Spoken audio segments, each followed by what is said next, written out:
So we are live now, Jacob. Where are you right now? This is the MS Now newsroom, actually. So let me show you, actually, Katie. Yeah. This is the whole news gathering operation here. Where are you? We're in the old New York Times building. We're no longer in 30 Rock. We're over at we were calling it summer camp while it was our temporary headquarters, but now it's our headquarters permanently. It's awesome. I think I know that space because that's where I worked when I was at Yahoo. That's right. That's right. And I think BuzzFeed was here for a time as well, and maybe Snapchat even too. It's kind of a way station for news organizations looking for a home. That's true. But I guess we're staying here now. Well, thanks everyone for joining us. This is my weekly Substack show, and I'm so thrilled to have Jacob Soboroff, a journalist I deeply admire for his work Thank you. covering all kinds of stories. Really, I do. I'm not just saying that, Jacob. He is the senior political and national reporter for what was MSNBC, which is now MS Now. He's also the author of a New York Times bestseller called Separated: Inside an American Tragedy. He was on the front lines covering the Los Angeles fires in 2025, and has written a new book, a very compelling, incredibly deeply researched new book called Firestorm: The Great Los Angeles Fires and America's New Age of Disasters. And it really gives you a firsthand look from a myriad of perspectives because, as usual, Jacob did some incredible reporting in the process of writing this book. I think talking to everyone and anyone who Yeah. had anything to do with these fires. And it's a fascinating account. Just to review and to remind everyone, the fires claimed 31 lives, destroyed more than 16,000 buildings, and burned more than 40,000 acres. The biggest, I guess, fire in the history of wildfires, as far as I know. And we're In going to terms of the cost, for sure. Yeah, it was the costliest wildfire event in the history of the United States. Exactly. talk to you all about this book because I know it's deeply personal for you, Jacob. But I just got back. I took a trip and I got back last night. And of course, I have to ask you before we talk about your book, and we'll spend plenty of time doing that, I promise. I have to talk to you about this story out of Minneapolis, Jacob, which is so disturbing. An ICE It is. officer shot and killed a 37-year-old woman, Renee Nicole Good, in Minneapolis yesterday. Um, I think before we talk about what happened, which really depends on who you're watching and what you're reading and So who true. you believe, tell us a little bit about the victim, Renee Nicole Good. Well, what we know so far is that this was a mother of little kids, and the Of a father of one of 6-year-old, them. correct? That's right. And then I've read reports, although I haven't confirmed them myself, that there might have been two other children. But again, this is such a developing situation. I don't know for sure. The father of that 6-year-old, according to the reports that I have read, and again, that's not confirmed by me, is that the father had also passed away previously. And I think the bigger picture part of this story is that Renee Nicole Good was an ice watcher. She had signed up as a volunteer, like so many people that I have met across the country, whether in Charlotte or Chicago or Los Angeles or even here in New York, people going at 26 Federal Plaza to watch out for people that they were deeply concerned about. And that is the undocumented community in the middle of this largest mass deportation effort in American history that's being undertaken by this administration. And in the course of doing that, and I should say, the people that I met doing those jobs had everyday jobs as well. They're teachers, they're educators, they're retirees. Actually, in Charlotte, when I met this assembly of 300 of them on a Monday night at a United Methodist Church, they were people who just wanted to help. They didn't like the presence of heavily armed, outfitted tactical agents sent from the federal government on the streets of the cities of the United States. It wasn't even about immigration policy to them. But those people, undocumented people, and not the worst of the worst, have been the targets of those enforcement efforts. And I think people want us to push back in any way they can. We've seen it all around the country. My colleague Rachel Maddow highlights it every Monday night where people are coming out and pushing back. And that is what Renee Nicole Good was engaged in. That's what her family has told members of the media on the ground, including my own colleagues at MS Now. And she ended up dead at the hands of a federal agent um, in the middle of a cold, snowy street in Minneapolis yesterday. Let me read just via AP what they said about her, just to help our viewers understand a little bit about Please, this yeah. woman. Renee Nicole Good, a mother of three from Colorado who had recently moved to Minnesota. She described herself as a poet and writer and wife and Mm. mom. She had just dropped off her 6-year-old son at school on Wednesday and was driving home with her partner when they encountered a group of ICE agents. Her ex-husband described her as a devoted Christian who took part in youth mission trips to Northern Ireland when she was younger. She loved to sing, participating in a chorus in high school and studying vocal performance in college. Renee was one of the kindest people I've ever known. Her mother, Donna Granger, told the Minnesota Star Tribune she was extremely compassionate. She's taken care of people all her life. She was loving, forgiving, and affectionate. She was an amazing human being. Um, Tell me a little more about what it means to sign up to watch. Hi, Terry Moran. Nice to have you with us. What does it mean to sign up to be a quote unquote legal observer of these ICE raids that are happening all over the country? Um, what are these people told they should be doing? And just give us a sense of that, because I think for people who have not don't know anyone who has played that role, it's kind of murky. I think the baseline thing people should understand is that these folks are exercising their First Amendment rights to speech, to be on the streets of the United States, to watch law enforcement engaged in their activities without obstructing. And that's the allegation we continually hear thrown from the Department of Homeland Security over and over again, that these folks are obstructing in some way law enforcement who have come in from out of town, who are driving through streets and indiscriminately taking people off of American roads. And that's my view of this as a journalist who has witnessed it myself. In Charlotte, North Carolina, I watched as some of these ICE observers were literally, the window was smashed. Someone was taken out of the car. We had arrived on the scene moments later, and my colleagues at MS Now were there, and brought to the FBI building and interrogated about their activities and what exactly it was that they were doing. And again, these are people that go out there because they're uncomfortable. They do not like what they are seeing play out on the streets of America. That Donald Trump and Stephen Miller and Tom Homan and Nomes stated goal of creating the largest mass deportation effort in American history involves um, modeling it after the 1954 program that deported 1 million Mexicans and some Americans. And as I said to my colleague Katie Tur today, that model is playing out almost to a more extreme degree. Not only are people being deported, both undocumented and And U.S. Americans are getting caught citizens. up. They're getting caught up in this. Yes, they are being arrested, if not deported. But now we can say with certainty that both undocumented uh, and American citizens have been killed as part of these operations. These are not Renee Nicole Good is not the first person to die at the hands of this mass deportation program. A guy died on the roof. A worker, a family member, died on the roof of a facility in Oxnard, California, when it was being raided and fell off the roof. On the 210 freeway in Los Angeles, someone was chased from a Home Depot parking lot and hit by a car and killed. In Chicago, we saw someone killed in one of these operations. This isn't the first death, but now American citizens are dying in this effort too. According to the New York Times, in the last 4 months, immigration officers have fired on at least 9 people in 5 different states and Washington, D.C.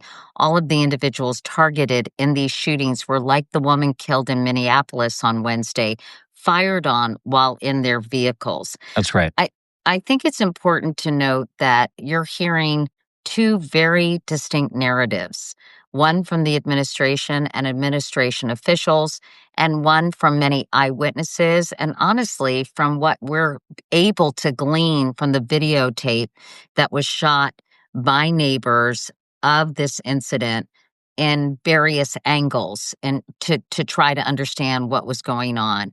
And I wanna just say that we've heard from Kristi Noem, the Department of Homeland Security secretary. She called it a, quote, act of domestic terrorism.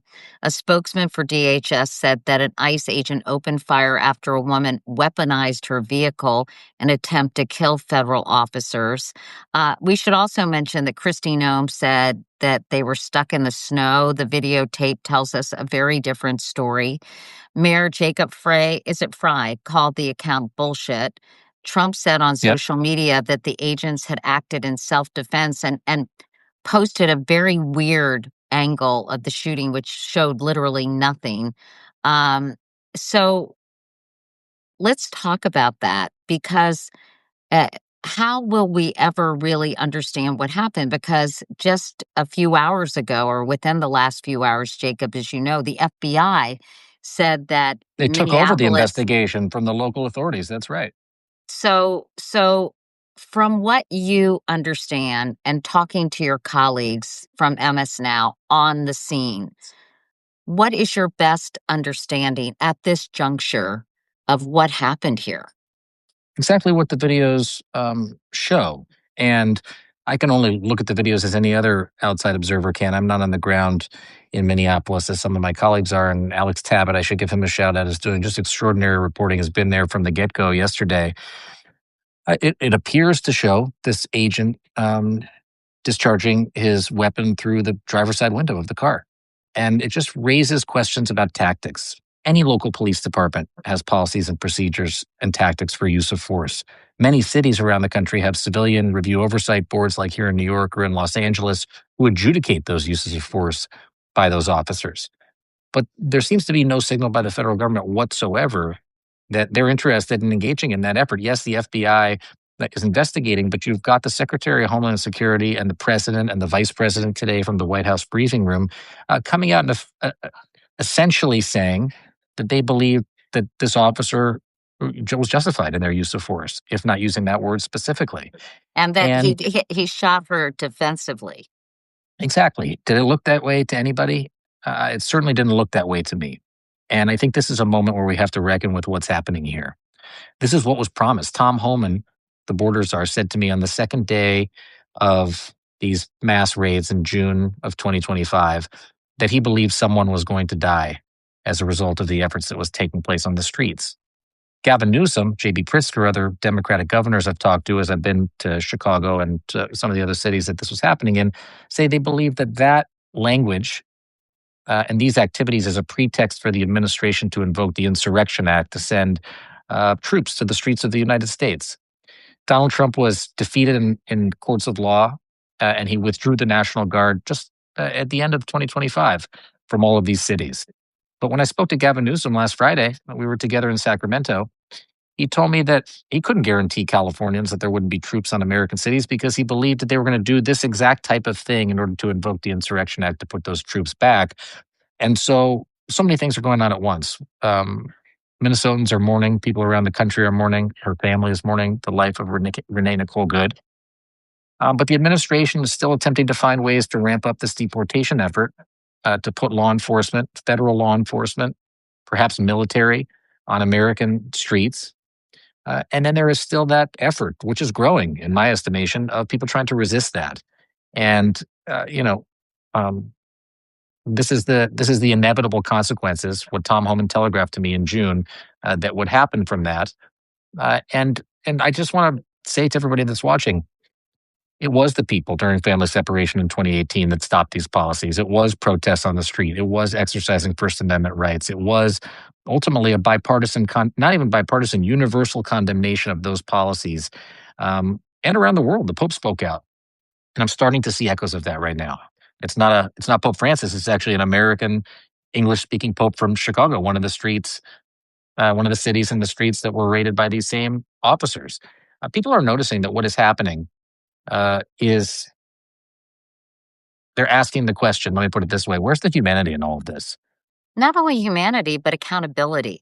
I think Lori Lightfoot had some kind of press conference today. I was told by a friend of mine this morning saying they want to set up some kind of effort to hold ICE agents accountable for their behavior, because if in fact, these local authorities are kept out of the investigation, who's to say the whole thing is not going to be whitewashed and we're going to get the Fox News version of events that may be disputed by our very eyes watching this videotape. Someone in this in the comments earlier talked about JD Vance, and I want to just tell everyone he just spoke to reporters during a White House briefing today. He called what happened in Minneapolis yesterday, quote, an attack on law enforcement and an attack on the American people. He said the officer was acting in self-defense and said the woman who was killed was a victim of left-wing ideology. I've been watching some of the conservative news outlets cover this, and it's been very discouraging and disconcerting that they're making a big deal that she had her pronouns in her profile, and that she had her lesbian partner in the car with her, and that she, and all this dog whistle stuff that is really, really It's upsetting. despicable, frankly. Sorry, as a human, not a reporter, I'm going to say, who gives a shit about any of that? It is unbelievable. But it's almost as if they're trying to come up with a rationale. No, And that's what I'm saying. Why would they ever? Why? And again, it's the same question. Where's the humanity in all of this? And what they do is they try to paint a picture of the people who are uncomfortable, engaged in their First Amendment rights to protest and push back, and yeah, make it ad hominem, as you said.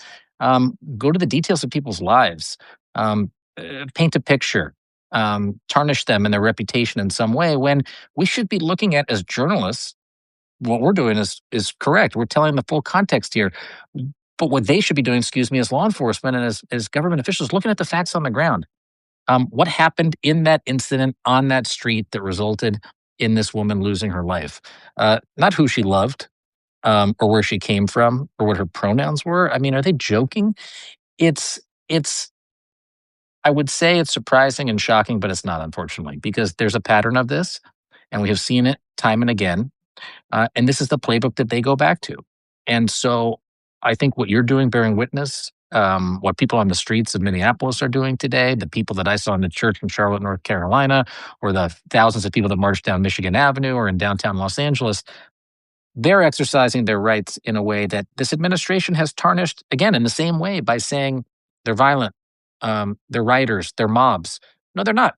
These are people that I've seen with these eyeballs that are out there standing up and protesting because they believe that what this administration is doing is wrong, and that is fundamental to our rights as United States citizens, as much as it is mine or yours to be journalists in this country. And they're standing up and pushing back, exercising those rights. And so I guess yeah. JD Vance can say whatever he wants to say. Um, but my reaction is the one, about what he had to say that I said to you.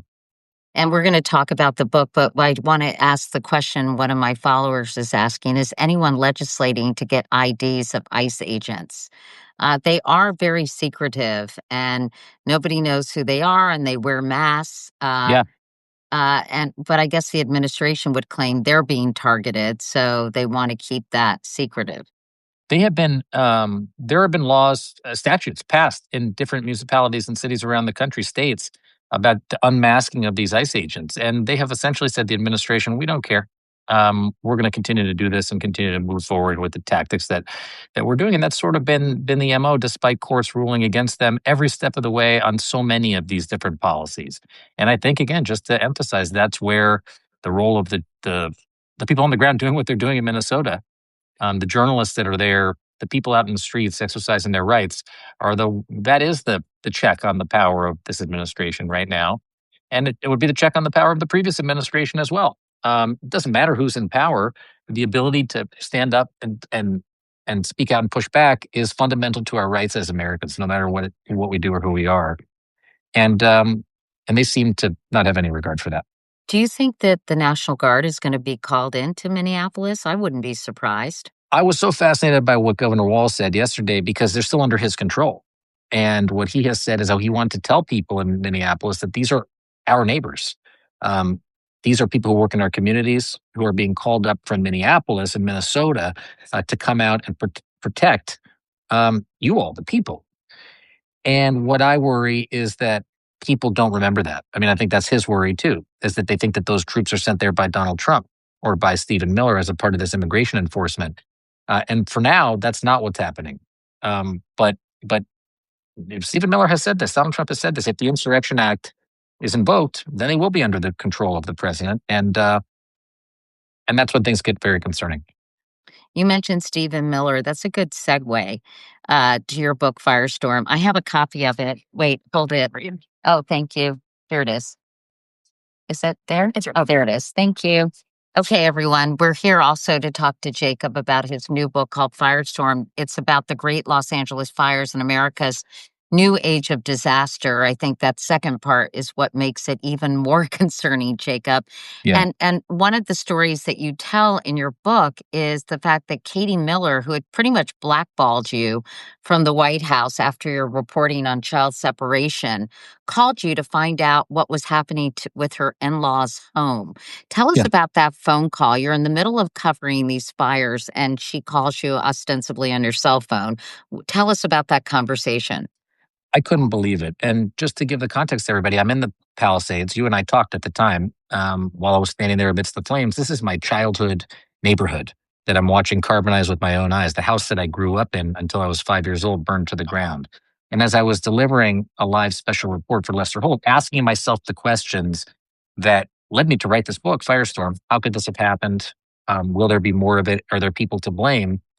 My phone rang and it was Katie Miller. And Katie Miller said to me exactly that. Hey, it's Katie Miller. And I said, I got to call you back. I'm about to go up on a special report with Lester. I hung up, and before I could call her back, I got a text saying, can you go check on Stephen's parents' house? And I said to myself, Stephen Miller? And she said, they live in the Palisades. And I had no idea that Stephen Miller's parents lived in the Palisades. I knew he was from Santa Monica, but I said to her what I said to everyone else that was calling me. The kids I drove in carpool, my brother, who's the house he was living in, burned down. I said, of course I'll go check on Right, your brother the was house. there with his pregnant wife, by the way. That's right. That's right. And they And called everybody, you to tell you they were evacuating, and you immediately went to the LA bureau of NBC News and said, I have to cover this story. I didn't want to cover fires, but when this happened, I knew I had to get there. And so many things were unexpected, but I mean, first and foremost, hearing from Katie Miller. And so I went by Stephen Miller's parents' house and I let her know how sad I was to let her see an image of it. And I texted it to her that the parents of Stephen Miller, her in-laws, their house had been burned. And I think I sent her a message, which is in the book, that says the Palisades is stronger than politics, with a red heart emoji. And I thought maybe this would be sort of an olive branch, and that the divisions between us as source and journalist would thaw. But not only did she not want to, and it's her right, not relay anything from the president-elect at the time, Donald Trump, but within minutes of that, I noticed that he had been pouring rhetorical fuel on the very real flames of the fire by spreading mis and disinformation, as had Elon Musk, her soon-to-be boss at Doge. And I share the story about Katie to say two things. One is I'm as devastated for Stephen Miller's family as I am for my brother and everybody else that I knew in the Palisades. But it's also part of what makes this the new age of disaster in America. You know, the book might read like a sci-fi thriller, but it's very real and it's very true, and it's a minute-by-minute account of what it was like to be there, and also about what the contributing factors are. And in addition to the climate emergency and infrastructure and changes in the way we live, electric car batteries, the politics of blame and mis and disinformation are central to the pain that people felt in the wake of these fires. And the sort of cognitive dissonance that I had of hearing from Katie Miller, going to check on Stephen Miller's parents' house, and then members of that very same administration doing things that hurt residents, including Stephen Miller's parents, by spreading confusion and incorrect information about the causes of the fire and how to stop it, are as much of a part of this story as anything else. I want to, there was a lot of finger pointing, obviously, Jacob, when this happened, and you're right, politics entered it in full force as the fire was still burning.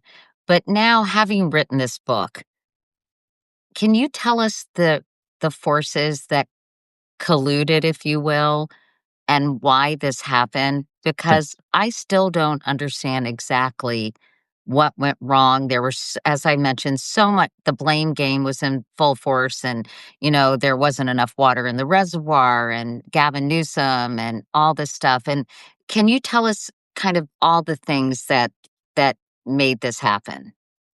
The So I think first thing everybody should understand is, and I learned this in speaking to wildlife biologists, meteorologists, severe weather experts, firefighters, emergency managers, people who are on the ground and experience this, and you meet all of them in the book, that there generally is no one proximate cause of big fires like this. And I understand the desire of people to want to blame a politician or for an agency for this catastrophic. I mean, 16,000 structures were lost, 31 people died, maybe 400 if you look at excess mortality, according to some of the medical journals, meaning like who wouldn't have died normally during this time. Hmm. Um, but there isn't one cause, and there is not one person to blame. In the Palisades, yes, the reservoir was empty, and it was a holdover fire from the Lockman fire that reignited 7 days later.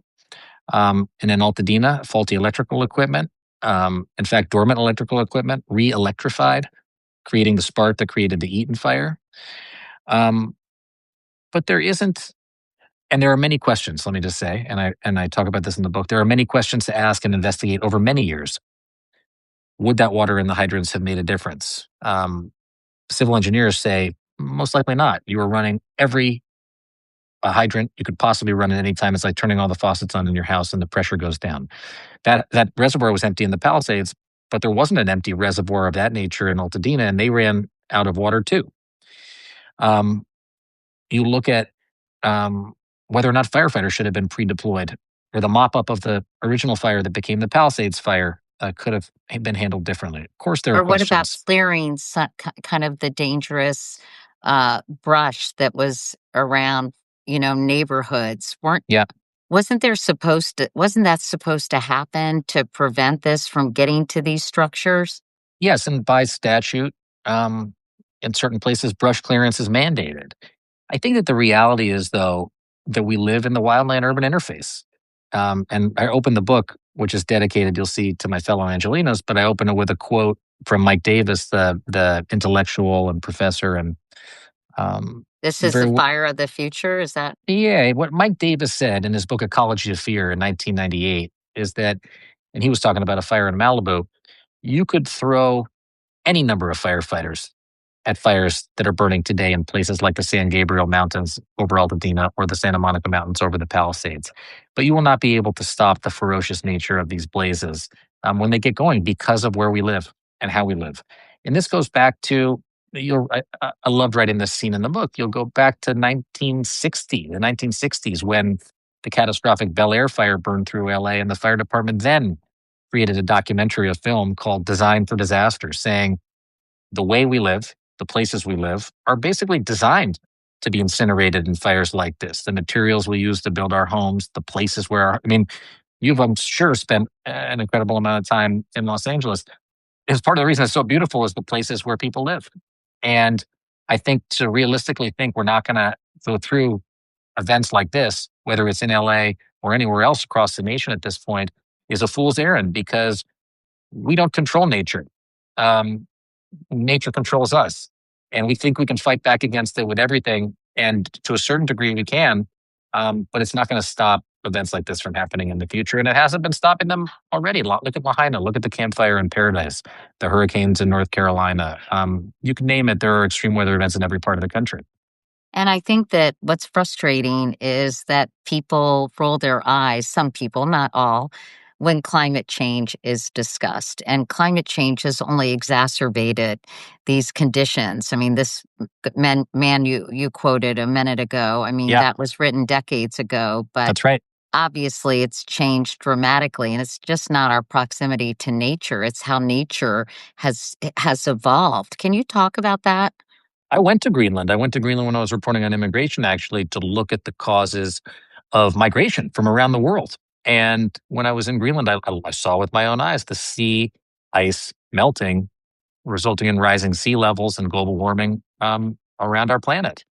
And if you think that the global climate emergency is something that's in the, you hear from Republicans often that it's not happening. You hear from Democrats often that this is a future threat. But I think actually, and what a senior career emergency management official said to me as I was researching this book, and that scene too is one of the most dramatic, I think, because it's in the epilogue. And he secretly met with me to talk to me about this outside of sort of the four walls of his real job, are that this is happening right now. And all of this, we talk about that this is in the distance. When I set out to write the book, I thought I'm looking into the past, but the future is here and we're all experiencing it. And I think if you want to understand how the climate has affected, hurricane force Santa Ana winds. I've covered hurricanes before, but never one where what would be rain is actually embers flying horizontally across the landscape, burning buildings from the side. Um, it's here, and you just have to look around us to see it. So I understand in retrospect, as you look back on this fire that started 1 year ago yesterday, because Yeah, I remember it was my birthday and my daughter yeah. called me, who lives in Los Angeles. Uh, could anything have been done as far as you could tell and through all your reporting that would have lessened these fires or helped them get under control in a more expedited way? Think so, probably. I don't think anything could have stopped them, but I think that if the emergency alert system had worked better, um, as some of the reporting has indicated, people could have evacuated in time, and certainly in West Altadena, that's where a lot of the loss of life was. Um, People were relying on, and you remember the images of people walking with their suit. It reminded me of 9/11, being a freshman at NYU, my seventh day of school. People literally running for their lives with their suitcases in tow. You covered every second of that live as it played out on the Today Show. It's what it looked like to me from my perspective being in LA. And I don't think that we would have had people in circumstances such as that if we would have had um, emergency alerts that worked better than they did. A lot of times people were relying on local media, who I think definitionally provided a public service by being there telling people what's happening on the streets, who's where can you turn, where can't you turn. But that should be the function of our municipal government, of our state government, of our leaders.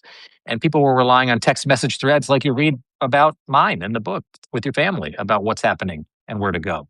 And that's where I think we could have done things differently is that we knew, and I went and met with the people.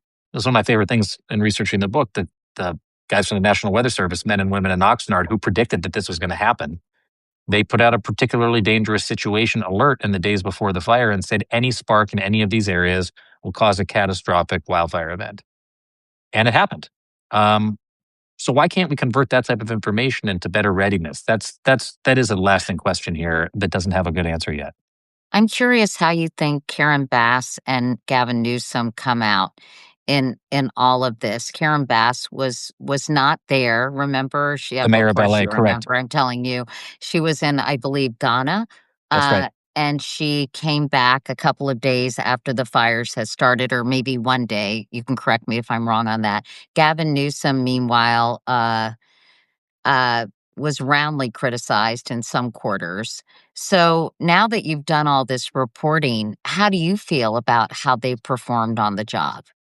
I think just going back to 9/11, whether you liked or didn't like Rudy Giuliani at the time, people looked at what was happening in the leadership and they said, that's where I can look to feel like I understand what's going on. And the reality is, I don't think people felt that way in these fires. And this book does not absolve any politician. Doesn't absolve Karen Bass for being in Ghana or her relationship with Kristen Crowley, the fire chief at the time, who she accused of sending firefighters home, and Crowley denies that ahead of the fires. It doesn't absolve Gavin Newsom for telling me that there would be a Marshall Plan 2.0 in the wake of the fires, and we haven't seen that materialize, at least in name. He stresses that the recovery is going as well as it could. But when you look around, 40% of the people who are selling their lots are selling to corporations, not to local Californians or their neighbors. People can't afford to live in California. People can't afford to live in Los Angeles. And that's where like the fissures that are underneath the surface and all of this come to the fore. And that's what this book, I think that's part of the exploration in the book, is that politicians can say whatever they want, but these events expose what's really going on. It exposes that the undocumented community is at risk in Los Angeles, and they're being targeted as part of the rebuilding effort. And Donald Trump is responsible for that. So I don't think there's any politician that comes out of this looking like a hero.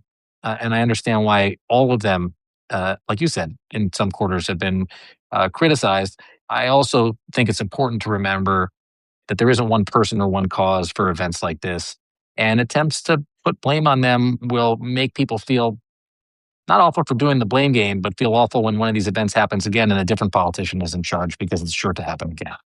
What is the 70% of Angelenos still haven't had? Tell me why I read 70%. Now I'm trying to remember what that 70% number was, I'll tell you what Jason. what's the permitting, the issues that's going on with the permitting right now and the rebuilding.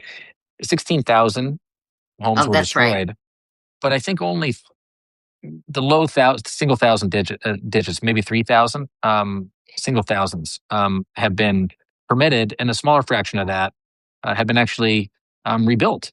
A very small number, and people are disappointed that the recovery process is going so slow. Trump and Newsom both will tell you that it's been the fastest debris removal and cleanup in American history, with the FEMA and the EPA and the Army Corps of Engineers all collaborating on that.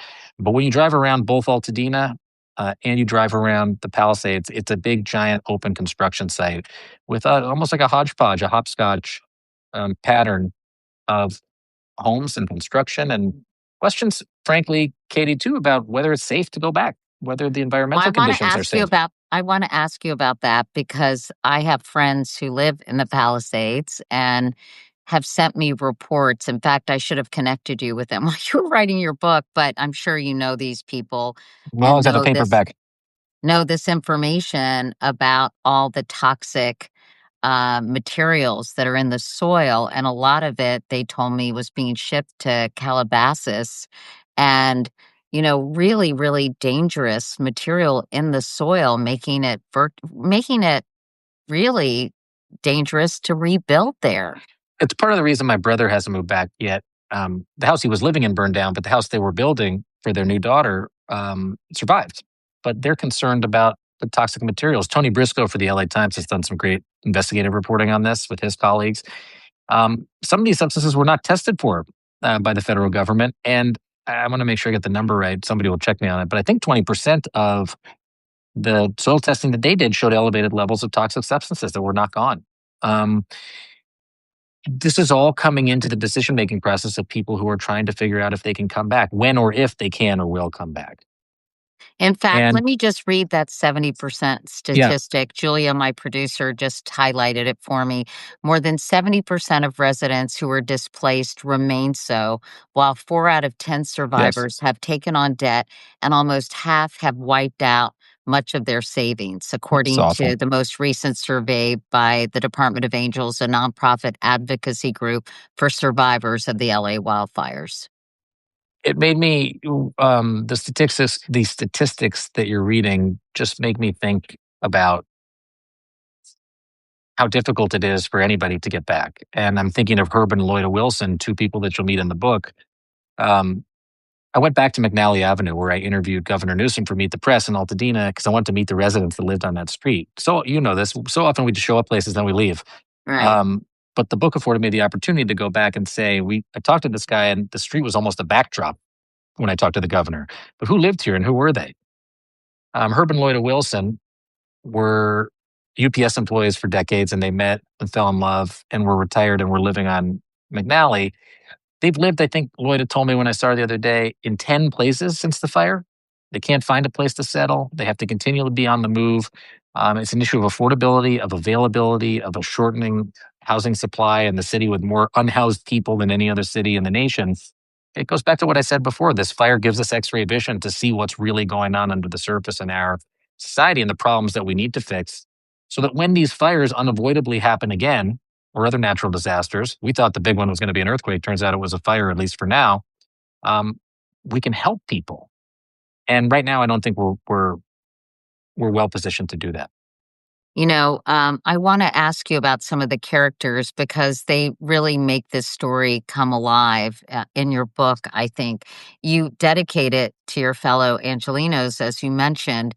And let me just ask you about some of the people you just told Sure. us about the Wilsons, but firefighter Eric Mendoza.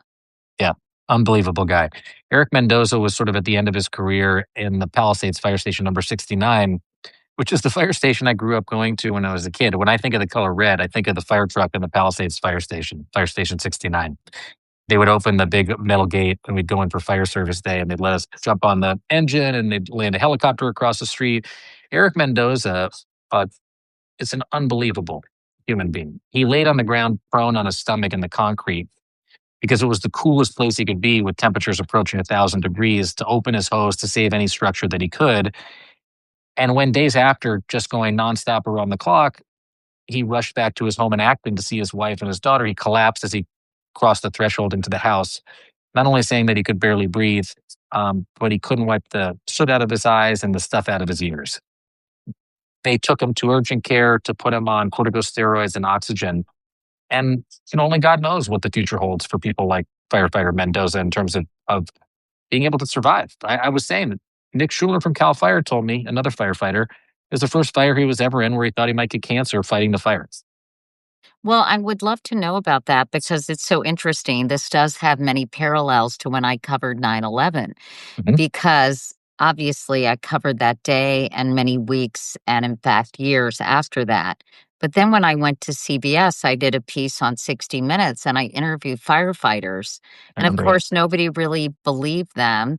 And they started to be diagnosed with cancer at unprecedented levels. And I'm curious, and I'm actually wondering for you too, Jacob, as somebody who was exposed to all that fire and all those toxic chemicals and Yeah. plastic and substances, if anyone is tracking these firefighters and screening them Yes. for various cancers and diseases, and it's really scary because, as you know, so many firefighters from 9/11 and first responders have gotten sick and died. It's one of the great double tragedies of all of this that these chemicals and the toxins and the whatever was out there, electric car batteries and the rest of it is stuff that we all were breathing. Um, and yes, there's elevated levels of lead and mercury in the blood of firefighters. Tests have already shown, and people will read about it in the book. They'll also read about how this administration has dismantled many of the federal backstops that were meant to help, including at the National Institute for Occupational Safety and Health when the firefighter I'm glad um, you mentioned that. program that was meant for 9/11 first responders and anybody else who died in the line of duty to investigate what happens in situations like this was wholesale dismantled along with other parts of NIOSH. And it's not just that. The National Weather Service, they fired meteorologists, FEMA, top level officials, all left en masse when the political appointees were put in. The Forest Service, they stopped bringing out firefighters at the beginning of the administration for a time when the hiring freeze was in place.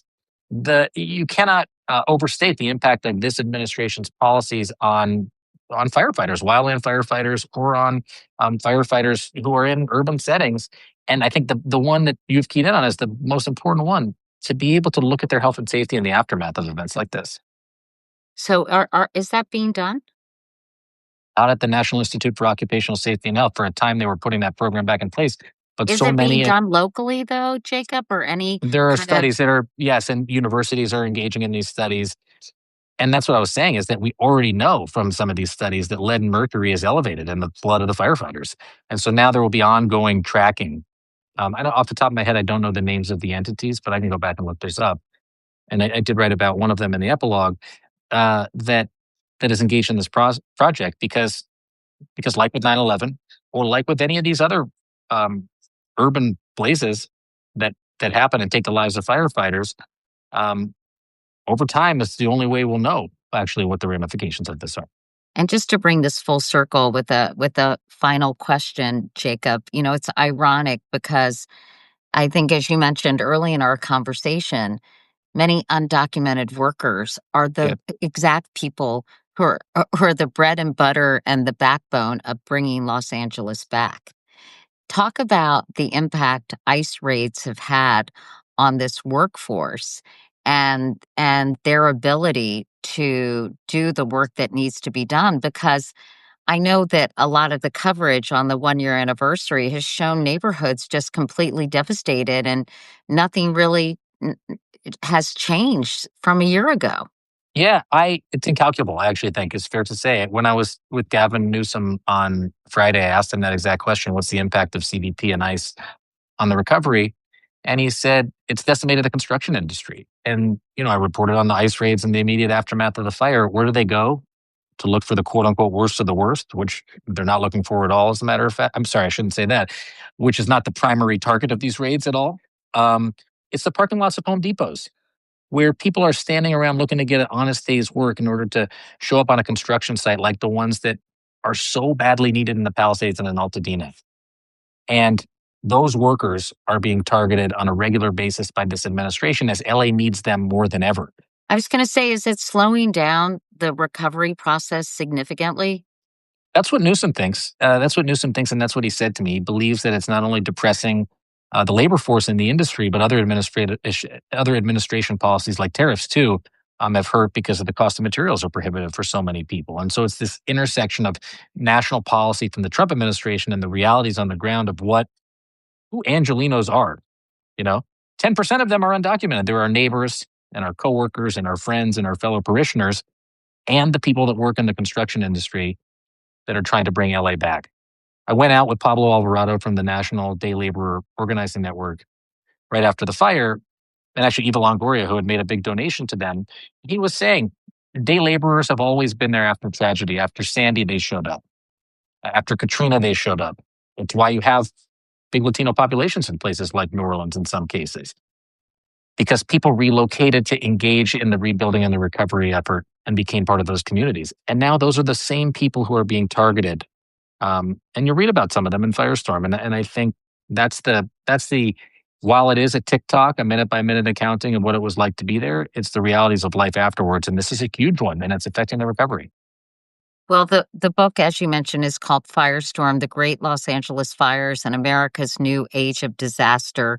I mean, it's really a clarion call for the future as well, Thanks. because sadly, if things don't change, and it seems like they're getting worse with the politicization of natural disasters, that we can only expect more of this in the future, which is really scary. And I don't know how you do everything you do. You're a husband and a father. You're covering news constantly for MS Now, and you're writing a book in your spare time, really digging deep and talking to everyone who was involved in these catastrophic fires. You have a lot more energy than I do, Jacob, and I have a lot of energy. Hey, do you see this gray hair right here? I didn't have that about 7 months ago. Well, thank you for writing it. It's an excellent Thanks. book. I highly recommend everybody watching this interview get a copy of it. Thank you for doing it. And thank you for always being willing to have conversations with me on this platform, Jacob. It means a lot. I'm your biggest fan, and you're such a great supporter and friend, and it means the world to me. So thank you very much. Well, thanks, Jacob. Okay, now get back to work. All right, I'll talk to you soon. See you Okay. later. Okay, Bye. everyone. Thanks, Jacob. So now we're going Bye. to talk to everyone, to Annie Andrews, because another thing that happened when I was on a short trip for my birthday is that RFK Jr. Basically made some changes to vaccines and also to to the nutrition pyramid. And so I thought it would be important for us to kind of understand what these changes mean. And so Annie Andrews is a pediatrician. She was running for Senate. Hi. Hi, hold on 2 seconds. Serious block. Hi, everyone. Oh, don't you love Substack? I mean, you get to see how the sausage is made, everyone. Anyway, Here we she go. ran against Lindsey Graham for Senate in South Carolina. She did a terrific job, but he is a force, as we know. She, after nearly 2 decades in children's hospitals, she saw how various issues like gun violence, insurance coverage, and food insecurity impact children's health. As I said, she's a pediatrician. So I thought she'd be great to talk to about these changes in vaccine guidelines as well as the food pyramid. So she's going to join us to talk about that. I hope you all will feel free to ask questions. If you would consider being a paid subscriber, that would be awesome. And obviously, I love feedback, what you like about these interviews, who you'd like me to talk to, whatever is on your mind. Please let us know. Annie is going to be here momentarily, so we're going to talk to her about that. And again, please feel free to ask any questions. And I think we're going to still be covering, obviously, what happened in Minneapolis, because that is a very, very upsetting story. that happened yesterday. Hold on 2 seconds. Is she coming? Pinged her team. They said she was ready to go. Okay, she's ready to go. Anyway, I hope you all are well. It's been a crazy news week, but it always is a crazy news week. It's very difficult to keep up with everything that's happening. Also coming up is Mark Kelly. Obviously, Mark has been in the news recently because of what Pete Hegseth has said about him and what he's trying to do to Mark Kelly, who was a Navy captain or is a Navy captain, an astronaut, now senator from Arizona. I got to know him when I was covering Gabby Giffords and what happened to her, which was so horrific many years ago, and followed them. And let's see, hold on 2 seconds. Adriana is here to help me. Sorry, we're gonna. Want to try again? Do you want me to cancel that and ask her again? Sure. Okay, hi everybody. Don't mind us. Okay. It's just Annie Andrews empty. Okay, here I go. Here. Annie Andrews. There at the top. Okay. Oh wait, nope, That's not it. Okay, hold on. Where is it? Annie Andrews. I'll do it. I don't mind doing it. Annie. Anyway, after Mark Kelly, there she is. After Mark Kelly, I'm going to be talking to Mike McFaul, the former ambassador to Russia, because it struck me that U.S. foreign policy has changed dramatically. And we're going to talk about this change from, now they're talking about Greenland and Mexico and Colombia, and we're going to talk about that. Hi, Annie. How are you? I'm good. How are you, Katie? It's good to see you. Nice to see you, too. Thank you so much for doing this. My husband just said Mark Kelly is an American hero. And Annie Andrews is as well, because you are going to tell us about what is going on, Annie, with you're a pediatrician, as I mentioned. So may I call you Annie instead of Dr. Andrews? Yes, that's fine. Okay. Thank you. So I was off the grid for a couple of days, and when I came back, I learned that RFK Jr. and the CDC made some changes to vaccine recommendations. Some people are applauding this, specifically the Make America Healthy Again crowd. Other people are really upset about it. So I would just love you to explain. And of course, I have a vested interest in this because I have a 22-month-old grandson, and my daughter Ellie is expecting another baby. And I think of all the people who are new moms and dads and are very, very confused about this. So can you take us through it and tell us what's going on here? Absolutely. And I'd love to just set the record straight as a pediatrician and a mom, not as a politician, because I feel so sad for parents who are. Uh-oh. Am I breaking up? Yeah, you just froze for a second, but now you're okay. Are you in a good internet location? Can you hear me? Yes, I can hear you. Can you hear me? Yeah, sorry about that. Hotel Wi-Fi. Okay. So yes, I feel for parents who are these decisions for their children. Everybody wants what's in the best interest of their children. And unfortunately, right now, from our federal government, we really can't trust the information that we're getting from RFK Jr. or any other leaders in HHS because they have abandoned the science. They're not following the science. So I've been a pediatrician for 20 years. And what we know about the routine childhood immunization schedule is that all of the vaccinations that we give children routinely have gone through decades worth of safety and efficacy data. And they are backed by the gold standard science that we hear RFK Jr. say is lacking all the time. And the decision and the new recommendations out of HHS are going to be devastating to vaccine access for families all across this country. I'm most concerned about the rollback of recommendations for the flu vaccine and the RSV vaccine.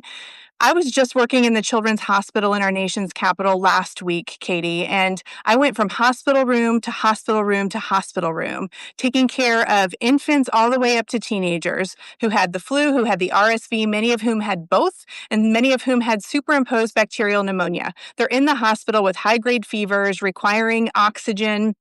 supplementation, requiring IV fluids, and many of these patients were unvaccinated. And that's because of the information we're receiving from our federal government right now, which leads parents to believe that the science isn't settled on these vaccines. And this most recent recommendation also is rolling back recommendations for things as serious as bacterial meningitis. Bacterial meningitis can be caused by many different bacteria, but we have a really effective vaccine against a specific bacteria called Neisseria meningitidis.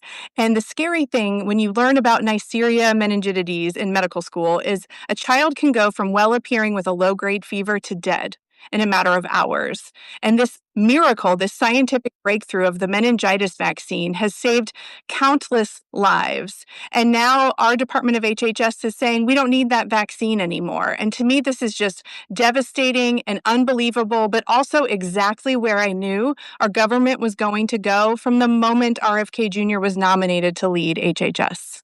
Despite the fact that he said and gave assurances that he was not going to mess with vaccines. And we should point out that the people who are making these recommendations is the CDC advisory board, right?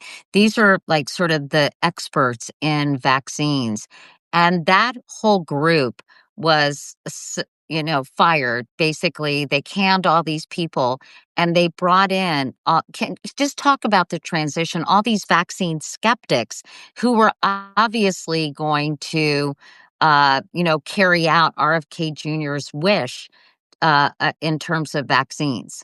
Yes, so the ACIP committee that you're talking about that's been in existence for decades, it's part of the CDC, was filled with vaccine scientists, vaccine researchers, medical doctors. RFK Jr. fired all of them and replaced the entire committee with his buddies, fellow grifters and conspiracy theorists who have been pushing these anti-vaccine conspiracy theories. So as soon as he did that, we knew what was coming. And just the rapidity at which this attack on science has come at us has really been too much for us to handle. And pediatricians as a whole were not prepared for this moment. We've been caught flat-footed because we never thought this would all happen so fast. And, we're also worried about it because we're worried about the children in America. We're worried about preventable infectious diseases. We're worried about outbreaks of diseases that were once considered eliminated from this country, like the measles outbreak in my home state of South Carolina.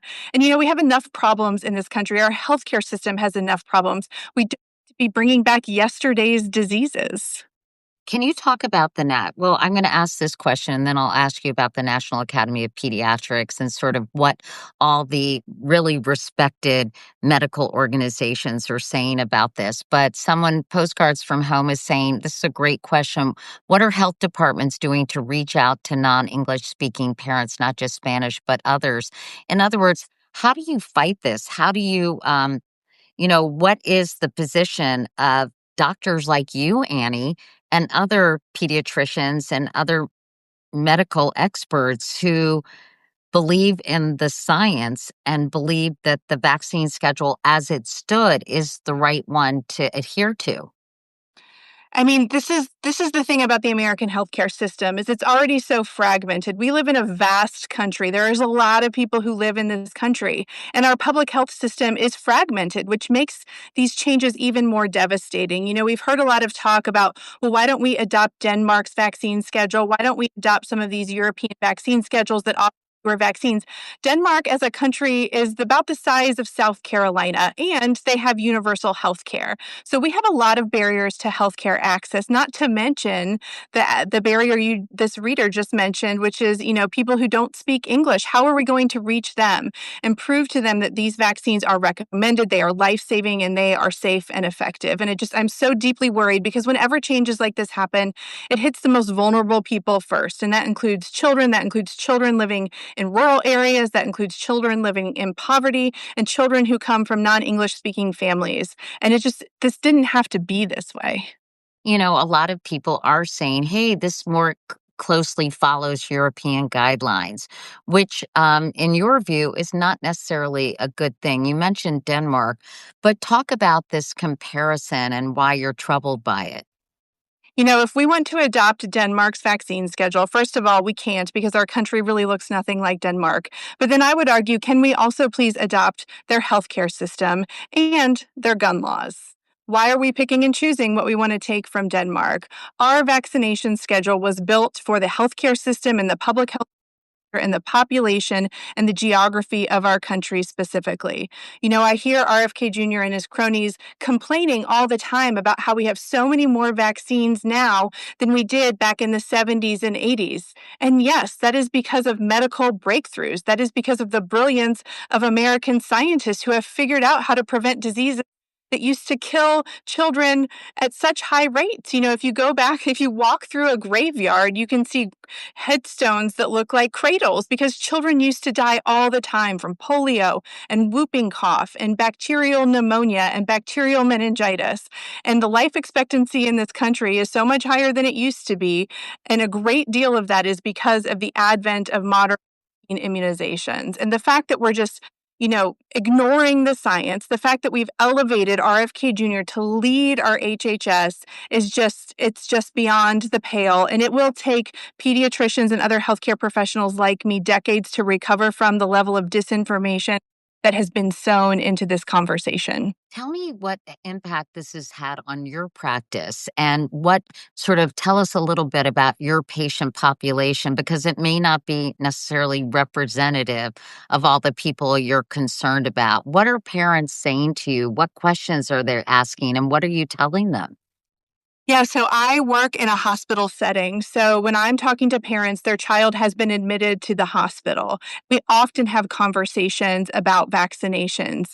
When we admit a child to the hospital on that first day, we ask a lot of questions about their health history. And one of the questions we have always asked is, are your child's immunizations up to date? And when I learned how to practice pediatrics back in the early 2000s, I would ask that question already typing the answer because I would just assume the answer was yes. Now I ask that question and I just brace myself for the answer because I would say about 30 to 40% of the patients I cared for last week were vaccine hesitant. They said, oh, we've gotten some, we haven't gotten them all. Oh, we're not sure which vaccines we get. Oh, we got his 2-month vaccines, but we're not going to do any more. So this has just really permeated all aspects of parenting culture, all parts of this country. And then as I mentioned before, I live in South Carolina and many of my colleagues are pediatricians, outpatient pediatricians in South Carolina. And what they've had to do because of the measles outbreak is when patients book sick visit appointments to see their pediatrician in the upstate of South Carolina, many of them are having to be triaged in the parking lot like we did COVID. Because if these patients have fever and rash, the last thing we need is to bring that patient with potential measles into a waiting room full of other children. And again, measles is a disease of yesterday. This was virtually eliminated from this country, and we are about to lose our elimination status because of this measles outbreak that is, centered in South Carolina. Let me go through some of the vaccines that RFK has demoted, excuse me, and to clarify, these vaccines will only be recommended for some high-risk groups or after consultation with a healthcare provider. And it's not just for infants, it's for kids as old as 16. So let's just go through them. Hepatitis A. Mhm. Yeah, hepatitis A has reduced the incidence of acute gastrointestinal infection in children, result in hospitalization, vomiting, and diarrhea, inflammation of the liver, a very safe and effective vaccine. So is he saying you don't need the hepatitis A vaccine at all? Yes, he's lowering the recommendation, which then just, causes fear and panic and uncertainty amongst parents. Yes, any parent can still go and get a hepatitis A vaccine, but now they don't know if they should. Hepatitis B. Now, this was something that was done prior to this, new kind of recommendation of vaccines. And there was so much misinformation about Hep B at the time this happened. So can you explain to us why, and the things they were saying about hepatitis B, like, oh, you can't get it until you're an adult and blah, blah, blah. Can you set the record straight on that, please? Absolutely, yes. You've heard talking points that hepatitis B is only transmitted sexually. Therefore, why do we give it to newborns? So hepatitis B is that shot that the majority of newborns receive while they're still in the hospital after they are born.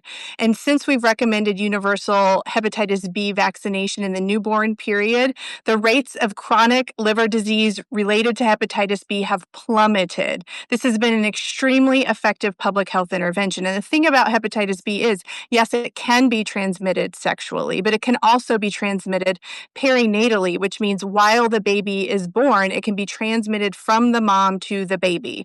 And so people say, well, then let's just test pregnant women. And we do that, but we do it pretty early in pregnancy. And as I'm sure many people are aware, not all pregnant women have easy access to routine prenatal care. So many women show up to deliver and have not received hepatitis B screening. And you can contract hepatitis B between your test in the first trimester and when you give birth.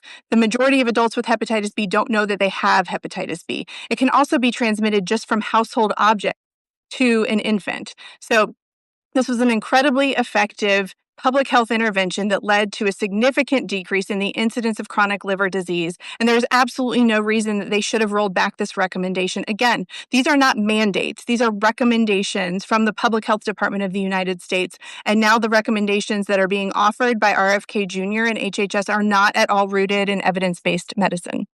In fact, we got a comment from the chat from a retired nurse who spent 20 years as a nursery nurse. She said she's outraged by the recommendation of eliminating the Hep B vaccine for newborns and asked, what will the impact be? What will the impact be in your view? You know who we should ask is Republican Senator Bill Cassidy, who voted to confirm RFK Jr., who is himself an internist and a GI doctor who specializes in the treatment of hepatitis. He was the deciding vote to lead to RFK Jr. being the head of HHS, and he knew better. He knew not to trust what RFK Jr. was saying, and he knows how devastating the rollback of this hepatitis B vaccine recommendation is going to be.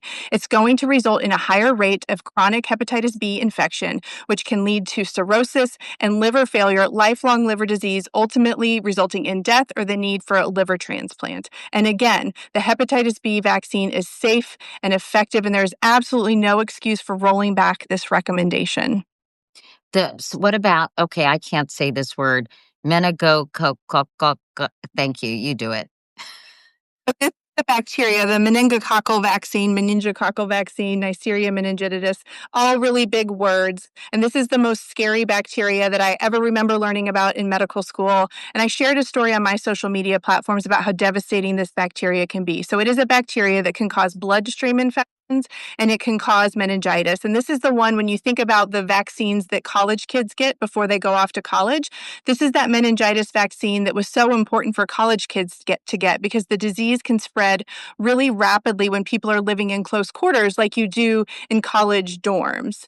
But about this bacteria, when it causes a bloodstream infection, it can cause, low blood pressure, compromised circulation to your extremities. And I took care of a patient when I was in medical school who was in the ICU at the Children's Hospital the entire month I was on this surgical rotation.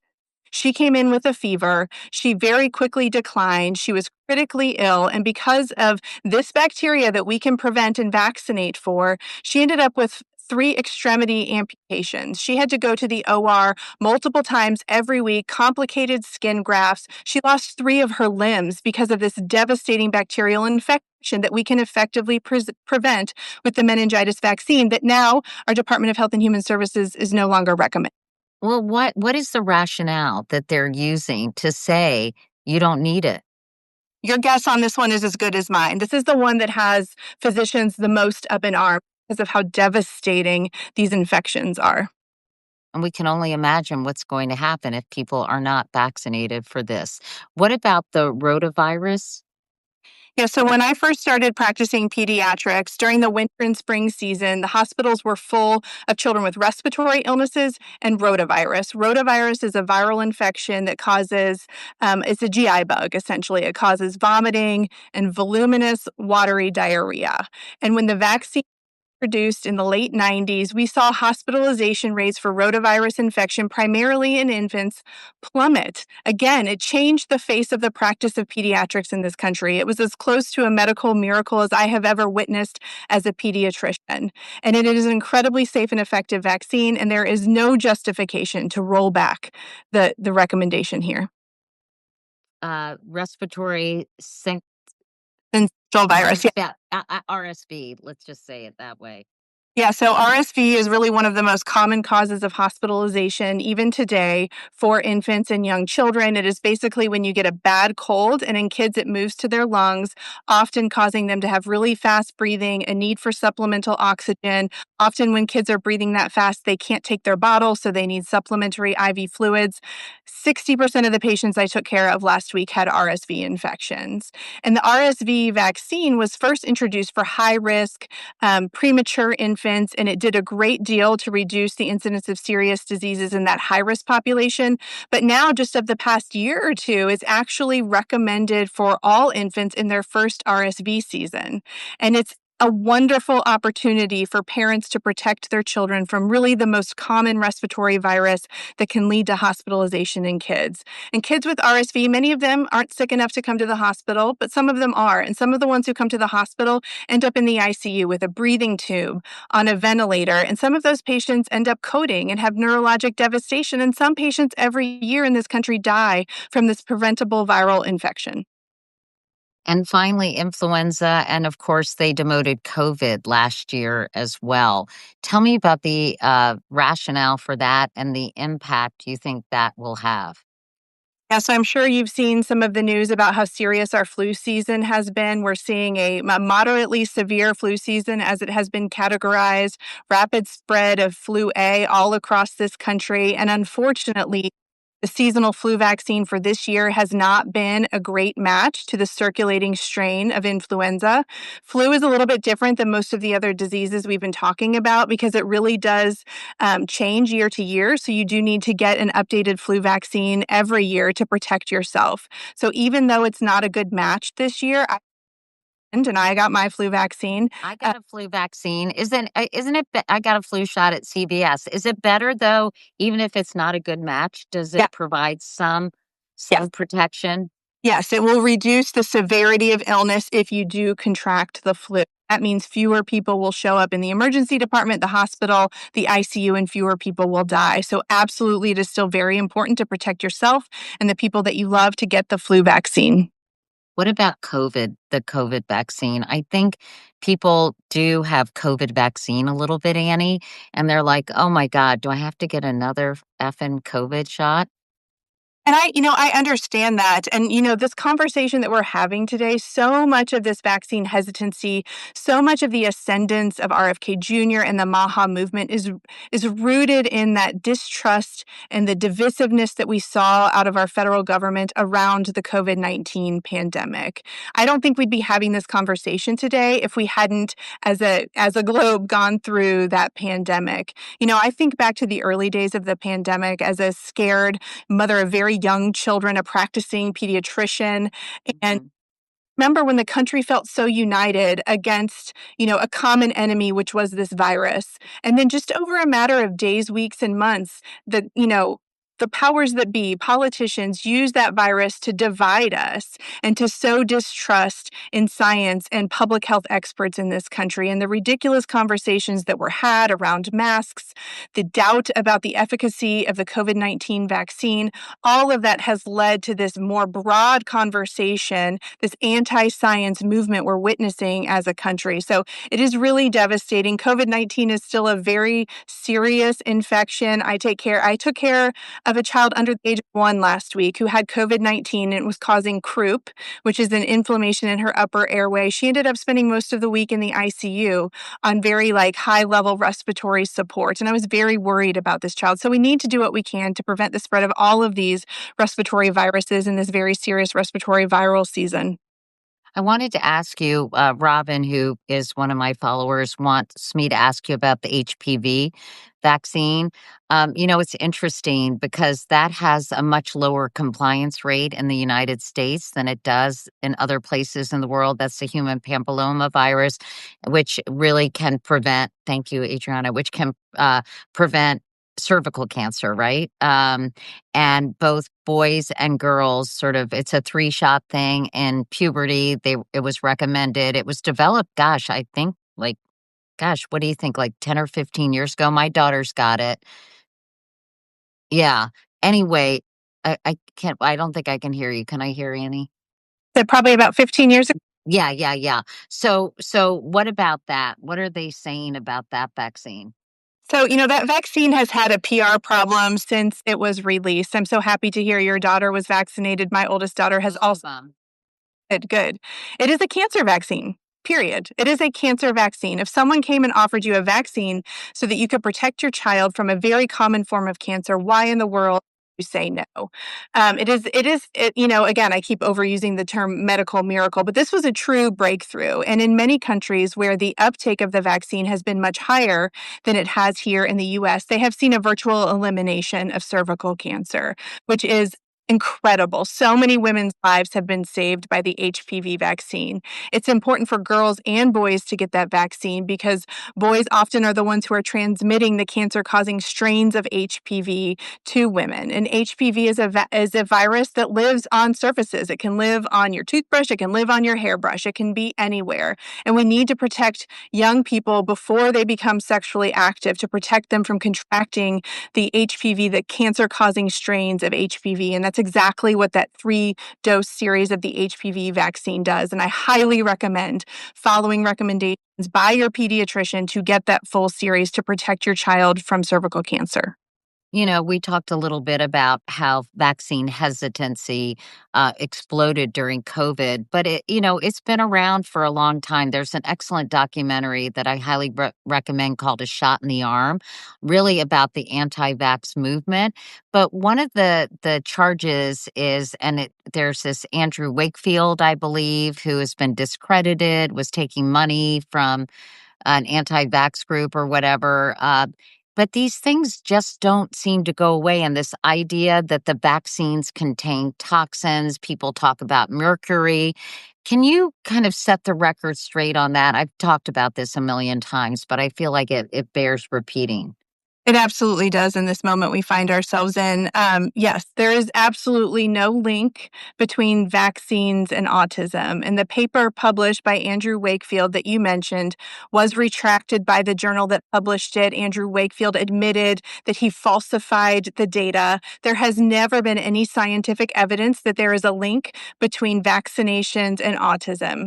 No one wants to find multifactorial causes of autism more than America's parents and America's pediatricians. If pediatricians thought that vaccines were causing autism, we would be the first ones shouting it from the rooftops to stop vaccinating to prevent autism. But the fact of the matter is, the science could not be more clear. There is no link between vaccines and autism. And I empower parents to ask their pediatrician questions about why they're getting vaccines, what each vaccine is for, what ingredients are in each vaccine. There are a lot of amazing resources online. The Children's Hospital of Philadelphia, where Paul Offit works, has a great vaccine resource page on their website. I recommend parents go there. I recommend you talking to your trusted pediatrician. This is one of the reasons I've been so frustrated with what RFK Jr. has been saying, because the American Academy of Pediatrics as a whole is very clearly recommending the routine childhood immunization schedule as it stood before RFK Jr. got his hands on it. But RFK Jr. has really wiped out the trust in that schedule. Yet he's telling parents instead to go talk to your pediatrician. Pediatricians have already spoken collectively that we support routine childhood immunization. So I don't understand why he's now putting it back on individual pediatricians to say the same thing. We've already spoken. We've spoken collectively, and we will continue to speak individually with our patients about the safety and efficacy and life-saving nature of routine childhood immunizations. Are there any pediatricians who believe, hold on, that believe and stand with RFK Jr., Annie? I mean, it's like that old 9 out of 10 dentists recommend this toothbrush. You're never going to get 100% of board certified pediatricians agreeing on anything, but the science agrees with the vast majority of America's pediatricians that vaccines are safe and effective. The science really could not be more clear. Okay, so one of my followers was asking if insurance coverage of these vaccines will change due to these new regulations. So they're saying right now, no, that your insurance company, especially those who have any sort of government funded insurance like Medicaid, that your insurance company will continue to cover all vaccinations. But there's a lot of good reasons why I don't necessarily trust what they're telling us. And I worry that their next move is going to be to tell, Dr. Oz at CMS is going to say, you know what, never mind. Medicaid and Medicare aren't going to cover vaccinations unless they're on the HHS ACIP CDC schedule, which is now, of course, not based in science. Which is pretty scary. I also just learned that measles cause immune amnesia, which means it wipes out existing immune memory for other pathogens by destroying memory B and T cells. Can you explain that? Because I didn't understand it really, but I kind of understand it actually. Measles is a nasty, nasty virus. And, to be clear, I've never cared for a child with measles. I don't think I'll be able to say that sentence in 5 years, but I never have. But it does a lot of really tricky and dangerous things. I've seen a lot of people online comment on my post that, oh, measles is a great immune booster. Natural measles infection is great for the immune system. And that could not be further from the truth. Natural measles infection can suppress your immune memory in your body, which means you wipe out all of your existing immune and infection fighting cells that you have collected over the years of getting common colds and viruses. It makes you more vulnerable to other diseases. Makes you more vulnerable to other diseases. The other thing people don't realize measles can do is it can cause something called subacute sclerosing panencephalitis, which are a lot of really big words to basically say the brain gets inflamed and starts deteriorating. And this can happen years after your natural measles infection. All of a sudden, you have a regression in your neurological function. You start having seizures. You lose your memory, and ultimately that leads to death. So measles is an incredibly serious infection. One of the reasons scientists were so eager to develop an effective vaccine against the measles virus is because it is by far one of the most contagious viruses there ever has. Far more contagious than the flu, far more contagious than COVID. If you have measles, you walk into a room and you cough and then you leave that room. Hours later, the measles virus is still present in the room. So it spreads like wildfire when we have immune protection in our communities. So to maintain that protection in individual communities, you have to reach what's called the herd immunity threshold. 95% of a population needs to be vaccinated to protect that community from an outbreak should a measles case land in that community. And it is definitely an infection worth preventing. Okay, and before we go, and I might have misspoken. Anna, you're still running against Lindsey Graham, yes? Yes, I am very actively still running against Lindsey Graham. I guess I was thinking of another race. Don't worry, I'll figure this out. So you're right, and election is this coming November. Yes. So I'm about 9 months into an 18-month endeavor to unseat 22-year Republican Senator Lindsey Graham, who voted to confirm RFK Jr. and every other member of Trump's cabinet. We've had a really incredibly successful campaign so far, thanks in part to your support, Katie. We have raised over $4 million. I'm so proud to have Amy Harrison's endorsement. We have a poll that shows me just within 6 points of Lindsey Graham, which is really unheard of in a state like South Carolina before I've done anything in paid communication. So South Carolina Senate race is going to be on the map in 2026. And I'm going to shock the country when me, a pediatrician and a mom of 3, unseats a deeply entrenched swamp creature, career politician, Lindsey Graham. And if people want to learn more about your campaign, where do they go, Annie?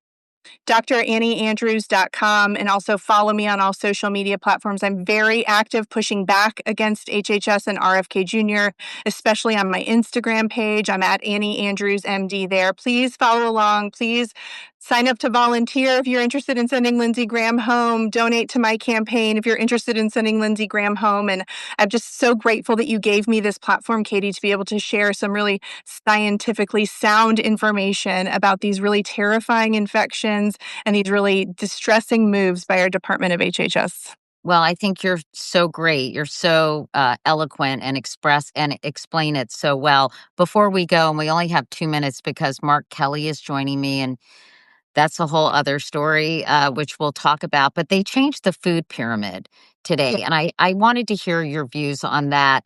Yesterday. Yesterday, sorry. yesterday.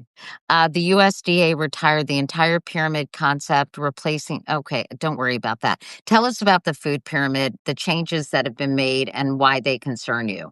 So the changes are basically in line with a lot of what Michelle Obama was trying to do many years ago. But what I've learned today in the wake of this news is a lot of these changes were put forth by the beef lobby and the dairy lobby. Some of the recommendations are really not appropriate for people who have certain diseases like heart disease, high cholesterol.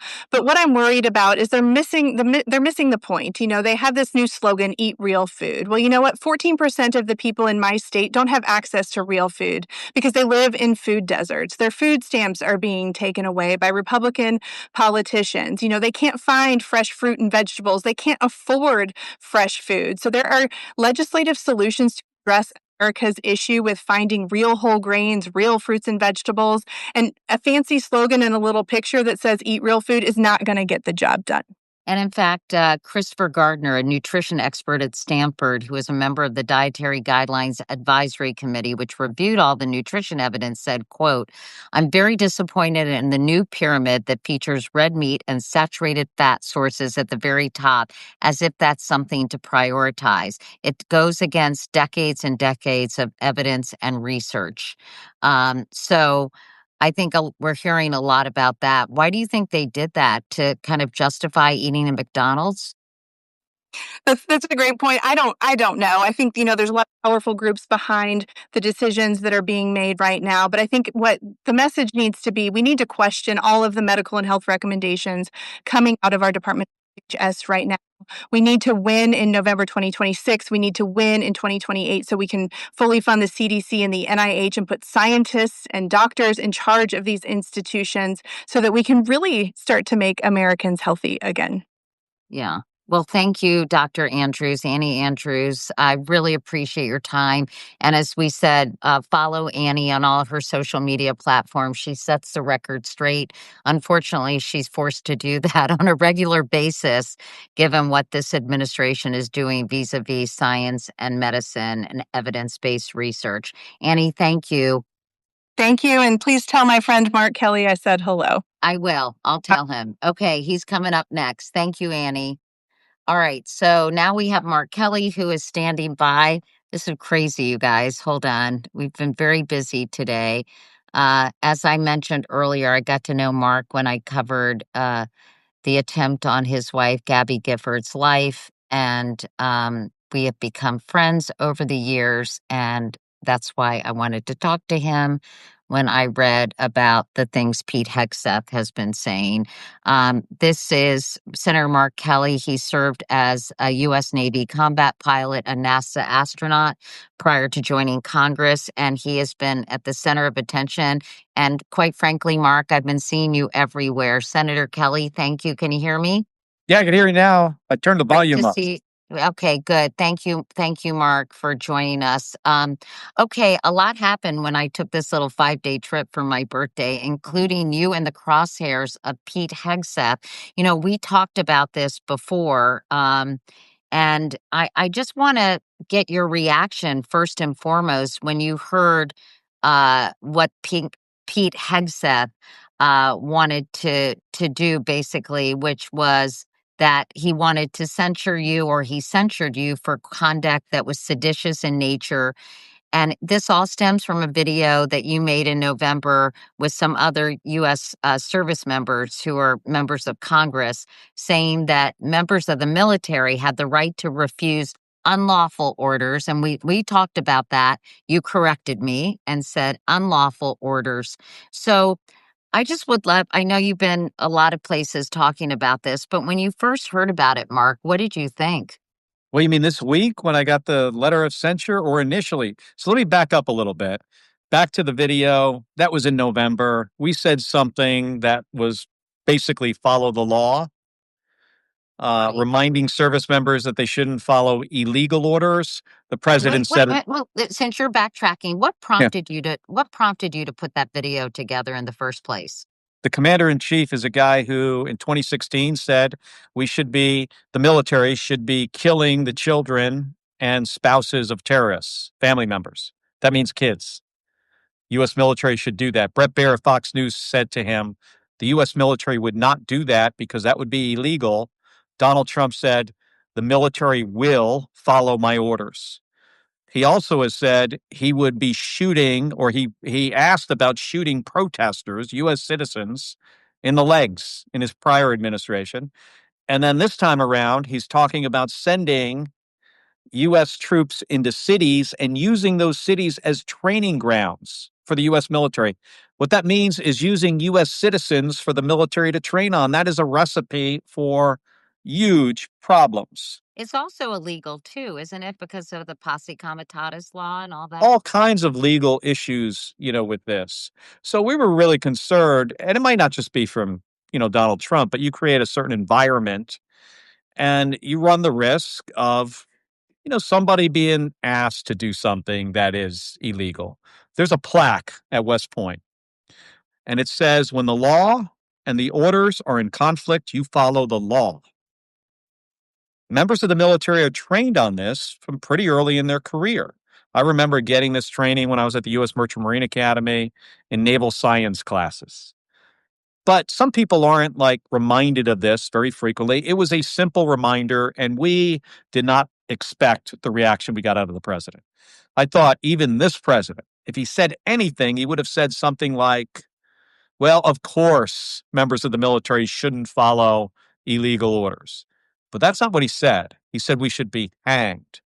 We said something he didn't like, and his initial reaction is go to violence, hang them, execute them. When he probably realized that was a bad idea, he then said I should be prosecuted under the Uniform Code of Military Justice, the criminal code of the U.S. military. And he went after me specifically because I'm retired from the Navy after 25 years of service. I flew 39 combat missions. I flew 4 flights into space as an astronaut. I have a long history of service. So does my family, going back to my great-grandfather, by the way. His family doesn't have that. And your identical twin, too. Yeah, my brother, also 25, 26 years in the Navy, 4 space flights. So they attacked my service, and now Pete Hegseth has censured me with a 3-page letter, strongly worded letter, because I think they realized that they would lose in a court if they prosecuted me under the Uniform Code of Military Justice. But this is still serious. They are saying they're intending to reevaluate my retired status and potentially reduce me in rank and take away some of my retired pay because of something I said. And Katie, here's the interesting thing. In that letter, it is not just about the video. They said between June and December of this year, I said other things that were critical of them. They gave some examples. I said they should. I criticized them for firing admirals and generals. If you go back and you remember at the beginning of the administration, they fired the chairman of the Joint Chiefs, right, without giving any reason.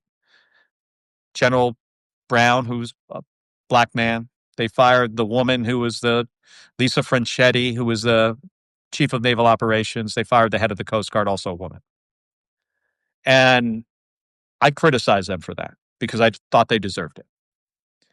And that is one of the reasons that they have censured me, is because I was critical of this administration.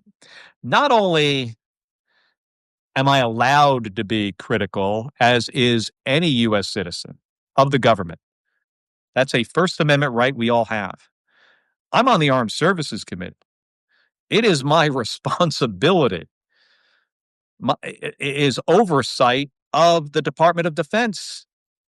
So when they do something wrong, it's an obligation of mine to hold them accountable. So now I'm in a situation where they intend to demote me and take away some of my pay. But here's the thing. I'm not backing down. I'm not going away. I'm not shutting up. I'm going to continue to do my job because I represent the people of Arizona. And we'll see what their next move is here. But I'm going to fight this with all the tools that I have. Well, logistically, Mark, how can they do this? Is there a nonpartisan body that would review your quote unquote case or situation or the allegations that Pete Hegseth has lodged against you and make a determination about your rank and about your pension and all the things that they're trying to do. I mean, how do they go about doing that? Well, in the What censure yeah. letter, he sent it back to the Secretary of the Navy to decide. So the military is nonpartisan, or is supposed to be nonpartisan, and they send it back to the Navy to make it. And if the Navy comes and says, "Hey, I'm going to be reduced in rank," that's what happens. There is an appeal process, but this is serious, and this is more than about me. They are trying to silence retired members of the military, like myself, with threats. If you say something, if you disagree with the Donald Trump, if you don't support Donald Trump, we will take away your pension. That's the message they're sending. That has a very chilling effect on people. If they can go after me, a U.S. Senator who's on the Armed Services Committee, and try to get me to shut up, what is that going to do to all the other retired members out there? What about the Secretary of the Navy? Have you gotten any inkling? I don't even know who the Secretary of the Navy is, actually, Mark. His name is John Phelan. He is a good friend of Donald Trump from Florida. I think he's a developer, business guy from Florida. Was he ever in the military? I don't think so. And that should not be a requirement. That's not, we should not be critical of people who are in these, Secretary of the Navy, Secretary of Defense. And so, I don't know. Why not? I feel why like not? Because we want civilian control over the U.S. military. Being prior military is not a requirement in any way. We want people that are, have good experience and, check some of the boxes, like, were you involved in maybe developing policy, implementing policy, running an organization? I think some military service is very applicable, to this, depending on what your job was. Maybe you were in acquisition, maybe you were an operator, maybe both, maybe you had those types of experience. I think we want people with a broad range of experience that can run a big organization. But we shouldn't be, there is a reason in the United States, especially, that we generally gravitate towards civilian control of the military. That's why we have restrictions. Lloyd Austin, there was a waiver required because he had just recently got out of the military to have him serve as Secretary of Defense. what has been the reaction to all this? I know you've been you've been talking about this on a lot of places, and I'm curious if you've heard from other retired military folk about what they're saying and what they're doing. Not only retired, but I've, heard from active duty military at pretty senior levels who very quietly say to me, "Hey, thank you. Thank you for speaking out. They understand. I'm just saying what the law is." And then this administration went after me over it. I was in New York City on Monday going into, one of the morning shows, and one of the security guys there said, "Hey, I guess he knew I was going to be there." And his son, who is an officer in the military, passed on to me, "Hey, thank you, because you understand the situation some of us are finding ourselves in. Thanks for the reminder, and thanks for having our backs." How much of this, sort of the fact that you kind of got involved in telling active duty military that they were not required to obey illegal orders, how much of that was because of Venezuela? And I know you saw a video of that second shot against the Venezuelan boat that killed 2 sailors. Can you share with us what you saw? Because that has not been made public. And there's a lot of confusion and discrepancies about whether Pete Hegseth himself was there and ordered them for that second shot, which would have been illegal because you're not allowed to do that, right? Can you explain it to me? Well, a couple things. The first thing is, and just to be clear, on the illegal orders thing, it's not that members of the military are not required to follow illegal orders. You're actually prohibited from following them. Right. That's the rule under. It's the code of military justice, right? Yeah, I mean, yes, exactly. And we do that for a reason. We're the United States of America. We hold ourselves to a very high ethical standard. And when the law and orders are in conflict, you follow the law. Um, we didn't make this video necessarily because what was going on with the boat strikes in Venezuela, though those had already happened, and we do have Right. concerns. And I've expressed those concerns publicly about the legality of the overall operation. I've read the Office of Legislative Counsel's 40-page argument why this is legal. It's very circular logic. And it's got a lot of holes in it you can drive a truck through. They initially started this operation saying it was about fentanyl. Then they realized these routes and these boats don't carry fentanyl. So then it became about cocaine. Then it became about regime change. Then it became about oil. Then we pulled Maduro out of the country. So obviously it's about regime change and a legal action against him. And then it was about oil again, where the president 20 times in that press conference mentioned oil. And we're going to take the oil and we're going to share some of the revenues. Now the plan is with Venezuela, and we'll take some for ourselves, some of the benefit of the oil. I mean, really, is that what we do as the United States? Why doesn't Venezuela get to decide their future? At this point, this president and the administration and they're supporting Maduro's, handpicked number 2 person. At some point here, Venezuela needs to be able to, decide their own destiny and pick who's going to be in charge. My biggest problem with this is a couple things. One is that he didn't have a plan beyond pulling Maduro out, which is regime change. Now, Maduro is a bad guy and he's going to face the U.S. justice system. I think that's a good thing. But it doesn't seem to me they had much of a plan beyond, day 1 or day 2. And in my view, Donald Trump is always playing checkers, and he should be playing chess. And he's not focused on issues that matter to the American people. Like, what about the cost of people's rent and healthcare and groceries? He's off doing this thing.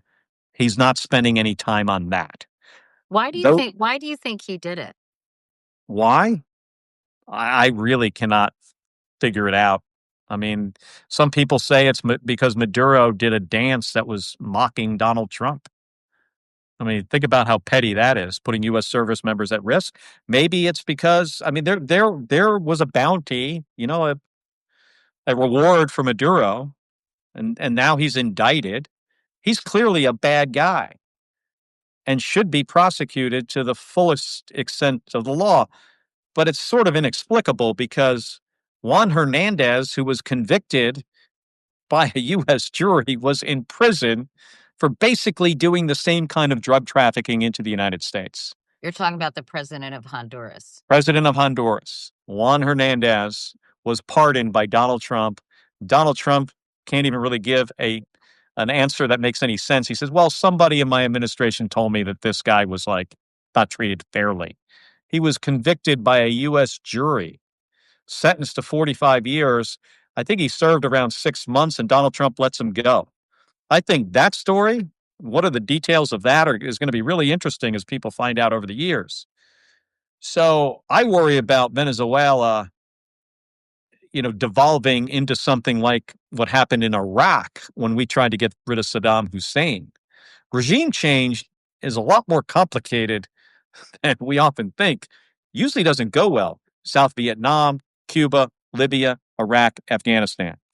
And is this really why why his supporters elected him to fix Venezuela? And now, of course, I'll be talking to Michael McFaul when we're finished about sort of this very dramatic shift in U.S. foreign policy and the way, what the U.S. role, this country's role is globally. So it'll be very interesting because, as you know, they're talking about Greenland now. He's kind of firing warning shots to Colombia and Mexico. Greenland. I mean, Katie, think about this for a second. We have U.S. troops stationed in Greenland. Denmark is a NATO ally of ours. I know. national security issues surrounding Greenland if we need to? Why don't we have a negotiation and put whatever we need in Greenland to ensure our own national security, but also that of our NATO partners? Donald Trump's talking about using the military to go after a NATO country. That would be the worst decision any president has made in the history of 250 years of American history. I think that would be the worst decision ever because it would destroy NATO as an alliance. We would be off on our own island. We would lose most of the allies we have in the world. And what makes us, maybe Donald Trump doesn't understand this. And we do have the most powerful military in the world, the most professional and capable.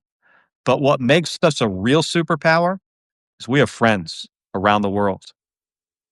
I mean, they would abandon us and we would be weaker as a nation and less safe. Before we go, Mark, I just want to make note of two important anniversaries. One that is obviously has affected you and your wife so significantly. It is today is the 15th anniversary of the shooting that nearly took Gabby Giffords' life, your wife, your wonderful wife. Is that something you've been thinking about today, Mark? Is it something that you note? And I would just love to hear your reflections on this. Well, of course. I mean, from the moment I got up about 6 a.m. I went to the gym. By the time I got back, Gabby was up, and it was about 7 a.m. She had the lights on, looking at her email. And the first thing I said to her, I was like, Gabby, 15 years. And she said, it's been, a tough 15 years for her. I mean, she was shot in the left side of her head, 15 years of aphasia, paralysis on the right side of her body.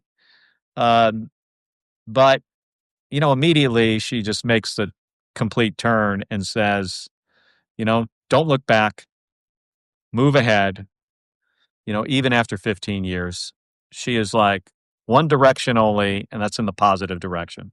And not to give up, not to back down, continue to do the work she's doing to try to save people's lives from gun violence, especially children who have a much greater chance of dying in their classrooms, here in the United States than in any other country in the world, like by far. And Gabby's committed to addressing this issue through her organization, Giffords, and is going to, work on this to her last days on this planet. Well, she's a Just- remarkable person, and I don't even think there are words to describe how much courage and grace she's exhibited and how much, support she has all around the country and how much we appreciate your steadfast, uh, support and always being at her side and encouraging her. I've seen it firsthand, Mark. I know that you all are a team and continue to be a team. And it must be very difficult for Gabby. She's doing extraordinary work. But, it's really admirable that she doesn't say what if, because as we know, she was a member of Congress with a bright future ahead of her that was certainly cut short or transformed by this terribly violent act. And speaking of violent acts, I also want to mention we just noted the 5th anniversary of January 6th, which is really being rewritten in the history books by the administration and has been for some time. Well, Katie, I think it's being rewritten on the White House website. And it's an attempt to rewrite history by Donald Trump. Because I think he realizes he's culpable in this. And people died that day. He sent a mob to Capitol Hill. People aren't going to forget. And he's not going to be able to rewrite history. He'll be gone someday. Historians are going to be around. They know what the facts are. He's going to try. And, he did this yesterday or the day before with his his nonsense that he put on that White House website, trying to blame it on Capitol Police and Democrats. This guy didn't like how an election turned out, and he's got such a fragile ego that he had to send a mob and try to convince Mike Pence to take some steps to overturn the election. It's a despicable thing to do. But I am, confident that historians out there, they'll get this right. He's to blame for January 6th. Pretty clear to me. And the pardon too, the pardon of all those people 1,600.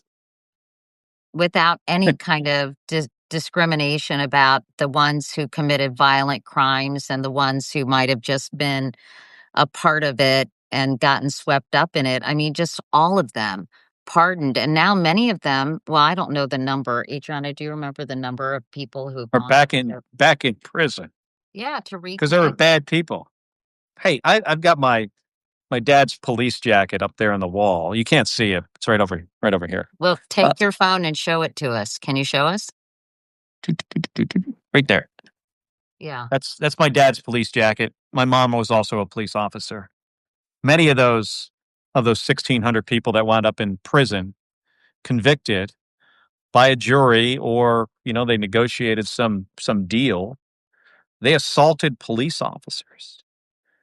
And Donald Trump, who says he's supportive of the police, pardons people who attacked police officers on Capitol Hill. Donald Trump does not have the right to ever say he is supportive of the police. It is kind of an upside down world where people accept this version of events and don't reject it and are not outraged by it. Well, I'm outraged, and I think there are millions of other Americans that are.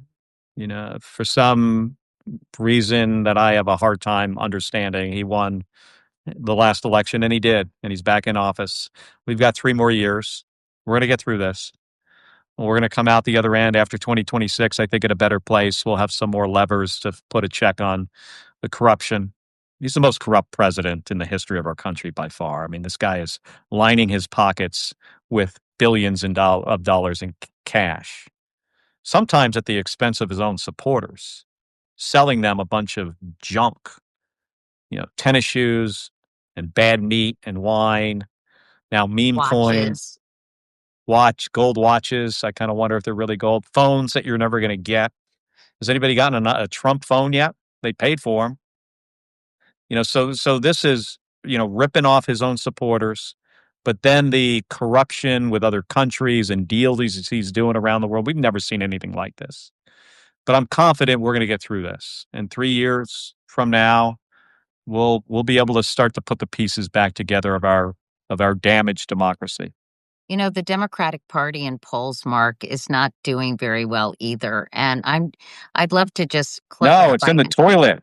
Like asking you, are the Democrats going to be able to get their act together and have messaging that resonates with Americans, that it goes beyond just never Trump or Trump sucks? Yeah. I mean, where are Donald Trump? Here? I mean, if you want to give him some credit for something, he has a way of sucking the oxygen out of a room, right? I think the guy shows up for you work. You can blame it totally on him, though. That's sort of a compliment.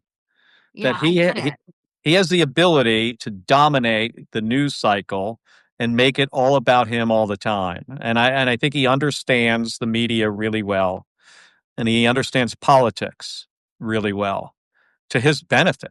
I mean, this guy's a convicted felon who managed to be elected president a second time. Not many people would be able to figure that out. But there does seem an absence of strong Democratic messaging. I get that he's taking the oxygen out of the room, but No, 100%, Katie, you are absolutely right. Our messaging over the last few years stunk, like really not focused on the right things. And I think that's on all of us. But is that changing? Do you feel like there's better messaging? I'm trying, personally, message I'm trying to focus on the things that matter to the American people right now. Now, What has our interview been about? A lot of it's been about things the administration is doing, right? So, but I spent a lot of time talking about healthcare because the administration in this case did some real damage to the healthcare of millions of Americans. We're going to have to be able to try to fix this. But we have to win elections. We don't win elections, we don't have an opportunity. But you're right, we have to do better on communicating what matters to the American people and what is our plan. Exactly, what is our plan to do something about it? Often it's contrast, but let me give you an example. I think we have a tax system in our country that has benefited billionaires and multimillionaires and corporations at the expense of hardworking people that are just trying to get by and send their kids to school and put gas in their car and pay their rent and buy some groceries and maybe once a year go on a vacation. Our tax system doesn't help them. They pay too much in taxes, those hardworking Americans. And the billionaires pay too little. We need a tax system that's fair. Warren Buffett talks about this all the time. And the guy's a multi-billionaire and says by a percentage, his secretary pays less than he does. That's not right. So we need people that are going to try to fix this. She pays more in taxes than he does. More. Yes, Yeah. she pays more by a percentage of her income. We have a healthcare system that has gotten worse during, this president, but wasn't great to begin with. I mean, when people have health care from the exchange on the Affordable Care Act, that system has all kinds of problems. People have to pay too much already and don't get necessarily great health care. So we need plans to fix these things. Well, if you ever want to come on and talk about your vision, because I wondered, I was like, I'm on. I wonder if Mark is interested in running for president. I asked John that the other day. I said, do you think Mark Kelly would run for president? You asked your husband? I did. What did he say? Well, he said, I think he might. Well, Katie, everything he says. I haven't made a decision. We've got an election in 2026. I haven't made that decision. We got to get through this election. I'm doing everything I can to make sure that we try to we have an opportunity to take back control of the Senate. Would be a positive thing. After that, we'll see. I never planned to be in the U.S. Senate. I wanted to be the first person to walk on the planet Mars. That was my goal. I failed at that. I find myself here because Donald Trump was in the White House in 2016 to 2020. Yeah. I didn't like the direction of our country, largely because of him. I know we're back on him, and I ran for the United States Senate. We'll see going forward. He said you had a very impressive resume. He did say that. Okay, I got to go. Anyway, Mike McFall is waiting for me. We're going to be talking about foreign policy and how it's completely being upended. I don't know. You don't have anything to do. Maybe you can watch. No, I can't watch. Sorry. I'm kidding more. Okay. Anyway, I'm actually going to go have dinner with Gabby. That's where I'm going to go. Good. Will you please give her a hug for me? I will do that. Do that. Thanks, Mark. Thanks, Katie. Appreciate it. Okay, bye. Bye. Okay, now we're going to talk, everyone. I'm exhausted. Thank you guys for watching this. But, I've been thinking a lot about foreign policy, obviously, with this Venezuela action and now Greenland and all these other. Here we go, Mike McFall.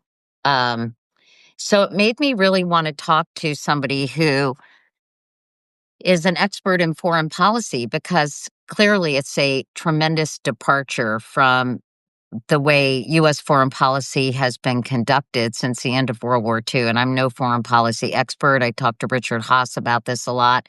So I asked Mike McFall if I could just get his thoughts on what is happening with foreign policy and this kind of more imperialistic attitude toward other nations. So Mike was nice enough to say that he would. He is professor of international studies at Stanford, former U.S. ambassador to Russia under President Obama. He's author of a recent book called Autocrats versus Democrats, which you all should check out. And we had a conversation about that on YouTube. Hey, Mike, how are you? I'm okay. How are you doing? I'm good.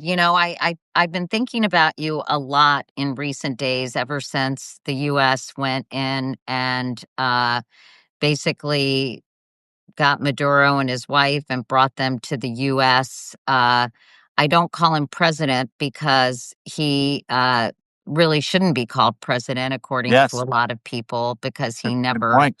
he's not a democratically elected leader.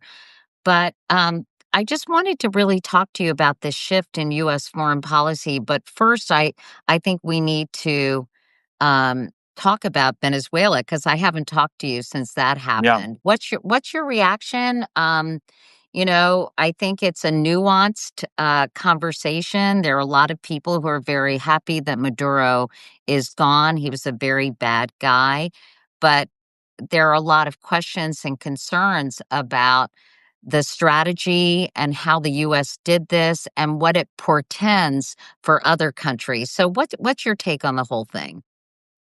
Well, thanks for having me back. I was just listening to your conversation with Senator Kelly about the Democratic Party. I'm glad you keep raising that issue with those guys. Um, I have a lot of mixed views about what happened. So before the intervention, I wrote a piece saying Maduro has to go, but not by military means.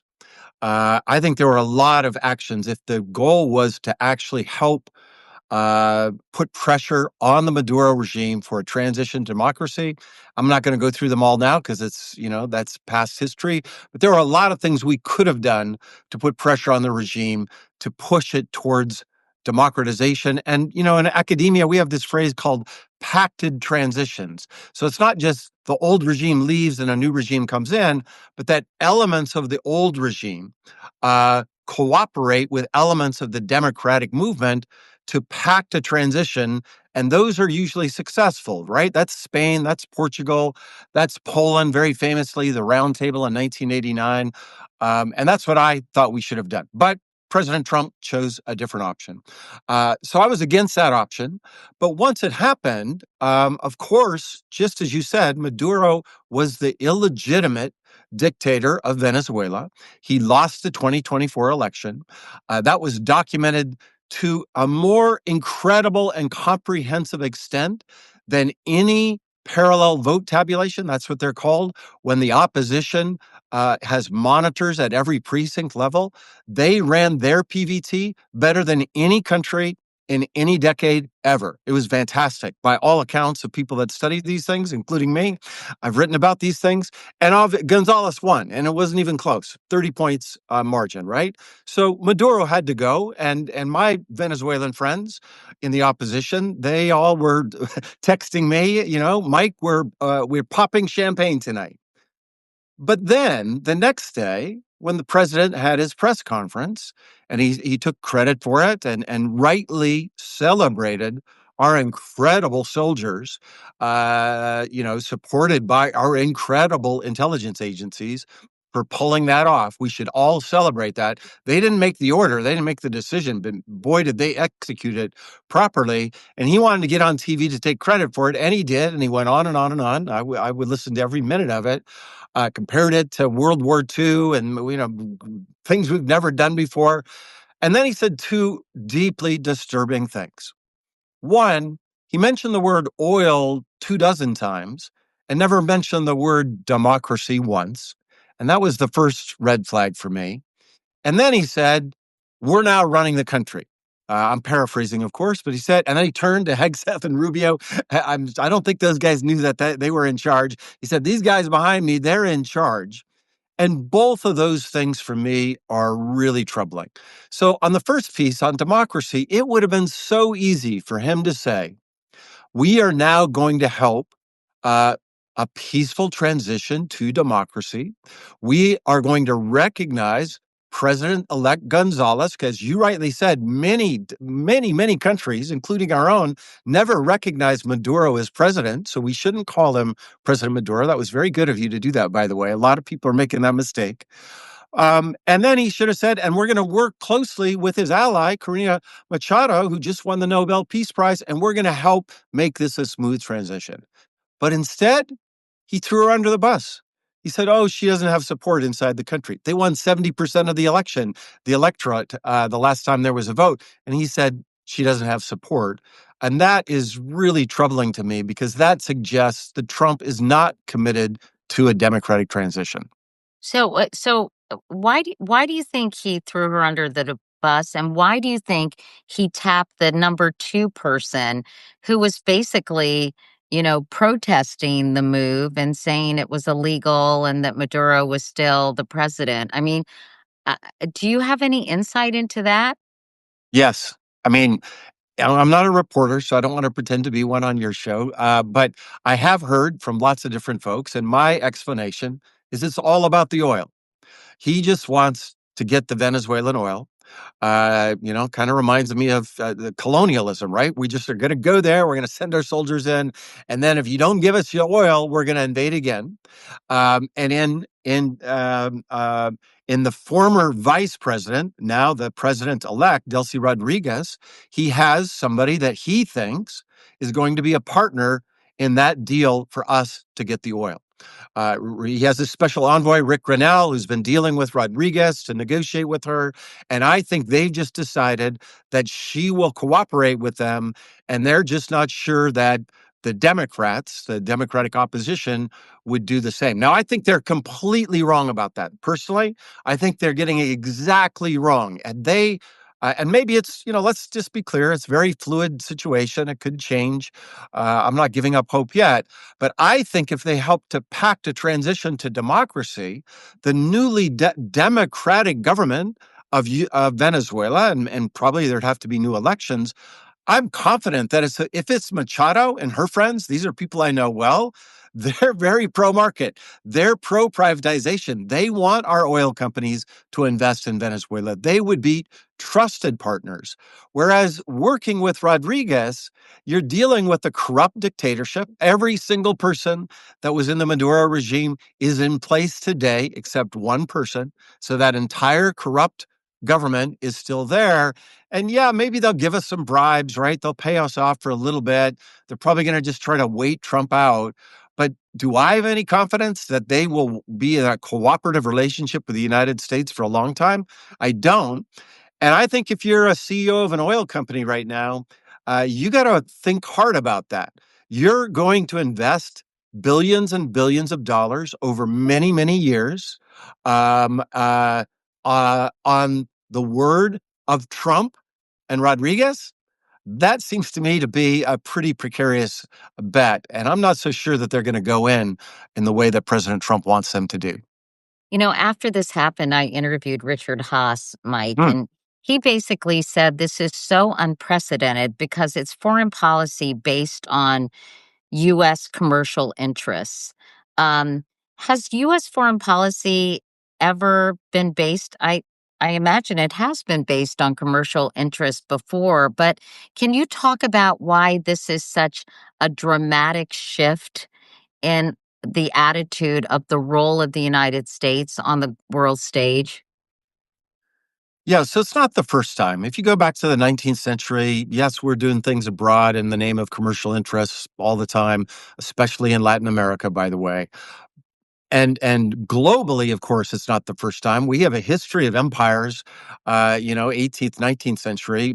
I was a Rhodes Scholar, right? So I know a lot about Cecil Rhodes. I wrote my dissertation at Oxford about Southern African liberation movements. That's what Cecil Rhodes did. That was just straight up colonialism. And he did it very blatantly, kind of like Trump does. Like, this is the way the world works.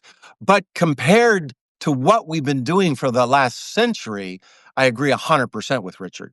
We designed a system after that horrific World War II when we decided we don't want to have wars of annexation anymore, and we don't want to have imperialism anymore.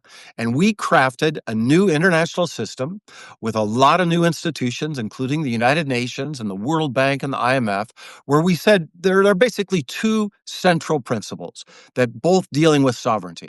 Number one, thou shalt not invade thy neighbor and annex their territory, right? Because we didn't want to go back to what Hitler and Stalin were doing and Japan was doing to start World War II. And then number two, we said, end to empires, folks. The Brits, the Portuguese, the French, you got to give up your colonies. We're not going to have colonies anymore. We're going to allow these countries to be sovereign. And it was a fantastic success. Decolonization after 1945 was a fantastic success. We have all these new countries in the world because of decolonization. And number two, we had wars, we had conflict. I don't want to, it wasn't always everything was great, but we ended wars of annexation. And now we're back to that. Putin started the wars of annexation in 2022, leading his full-scale invasion. And now we're going maybe back. even earlier in 2014 Or with Crimea, 2014. right? It should start with 2014. You're correct. That's when they seized Crimea and took Crimea. But now we're joining that strategy. We are acting like a colonial power. We are saying we're going to control your oil. And on what basis do we have the right to do that? And I want to keep asking the American people. I'm glad we're talking. We got to get the American people into this debate rather than just sitting and watching and oh my goodness, this is scary. What right do we have to take their oil? Because that we removed Maduro? That gives us the right to control their oil? That doesn't give us the right to do that. We fought, don't forget everybody, we fought a war of independence against the British Empire because we didn't want them to dictate to us what were happening in our country. And now our president wants to go back to that era. And I think it's immoral, but I also don't think it's going to work. I just don't think the world or the Venezuelans are ready to go back to the 19th century. And I think it'll backfire and we'll be the worst for it.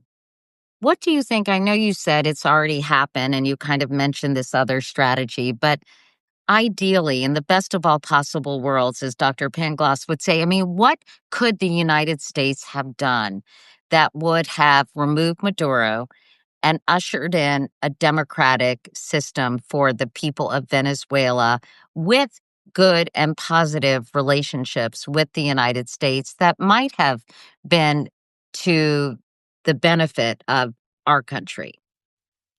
So it's a long list, but let me focus on kind of the big levers we could have used, one of which they were starting to use. So one, we could have imposed this embargo like we're doing now, and we could have not taken their oil. I'm just 100% against that. We have no right to it. But we could have sold their oil on the commercial markets and then put it in accounts and said, we will release this money once you make a democratic transition. So that would have given real leverage and lots of incentives for people to do it. By the way, it's ancient history now, but that's exactly what we did in the Obama administration with the Iranians. We put sanctions on them. We took this proceeds from the sales of their oil. We put it in accounts and we said, you get this money when you sign a deal to get rid of your nuclear weapons. And that's exactly what they did. Now, the Trump people came in and then said, we're giving them all this money. No, we gave them their own money, but it worked. That would have been the first play. Second play, in all of these countries, and there's no doubt, talking to my friends in the opposition in Venezuela, there's all kinds of people in the armed forces, the interior forces, the intelligence forces, that if they were given a deal to do one of two things, their top people, they go to Cuba and we let them out and you're free to live in Cuba for the rest of your lives. And then everybody else, we buy them off. We say, if you participate in this democratic transition, we're going to let you keep your jobs, and actually, we're going to pay you more. And the Democratic opposition, they've developed these ideas. They're very smart about it. And that would have been the second play where we could have said, if you do this, we're not going to have a revolution. We're not going to arrest everybody. That's what the South Africans did, by the way, in their transition from apartheid. All of these horrible apartheid people were given, the Truth and Reconciliation Commission. They were allowed to not go to jail as part of a necessary deal to make this peaceful transition to democracy. And third, related to South Africa, part of the deal could have been we're not going to redistribute all the property rights. We're not going to take away your companies. We're not going to take away your property rights. That will be part of this necessary transition. So I could go on, but there was another path. We did not need to use military force.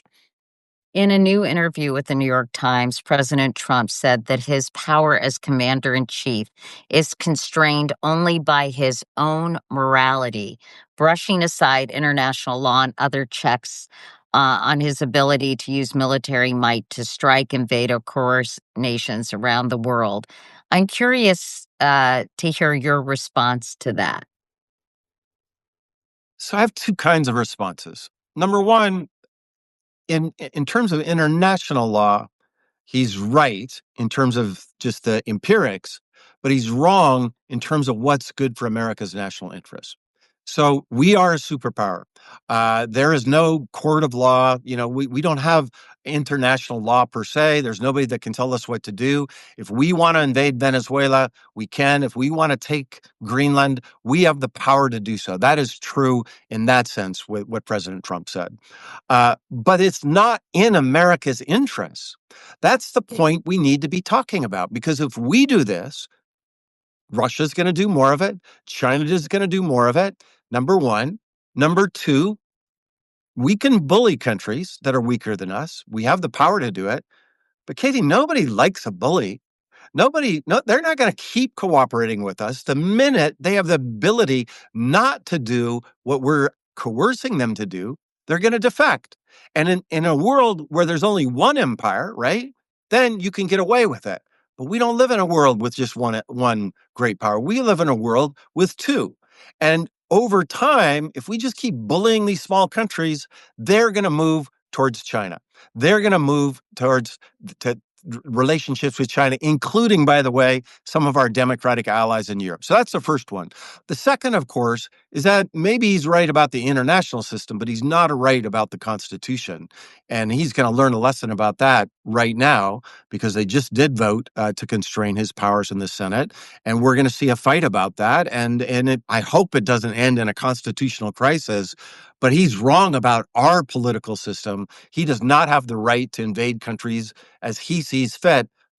We have a constitution that says exactly the opposite of that. Are you talking about the War Powers Act? Yes. But I'm sorry, Mike, and again, you're the expert, but it seems to me from covering these things, the War Powers Act is kind of lame. I mean, a lot of presidents don't get congressional authorization for various military. I mean, does the War Powers Act for various military actions? Do you think the War Powers Act needs to be updated? I feel like it's just never followed really. Well, yes and no. First of all, it has been followed before. Yes, but I other feel like presidents, there are other many instances where it's ignored. Let's put it that way.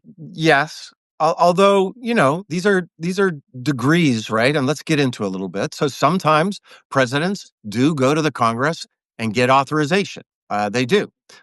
President Bush 41 did that when we went into Iraq, and his son also did it. People forget about that. We didn't go into Iraq alone. He got the vote there. He didn't get it in the Security Council, but he got it from our U.S. Senate. Other presidents have used other mechanisms of legitimacy and not just gone in unilaterally. So Bill Clinton, when we went in, the United States went into Serbia, he did it after a NATO vote, and we were all together saying we're going to do this. And remember, the mission then was not to seize oil. It was to protect the Kosovars, to save them from slaughter. 2011, when I worked at the White House, we used military force in Libya, but we did it with two UN Security Council resolutions, 1970 and 1973. A lot of people are forgetting this history. I think it's really important to remember it is not the same what we did in Libya versus what the president just did in Venezuela. So that's first. Second, they've now having a vote, and I'm not sure how it's going to end, but 52 senators just voted against the president. That is unusual. That's different. So we'll see what happens. And then there's another mechanism that we have. It's called elections. And if the president does crazy things, I'm kind of pivoting towards Greenland, right? Because that's the next thing I'm really worried about. If Yeah, he and starts, what I want to talk to you about too.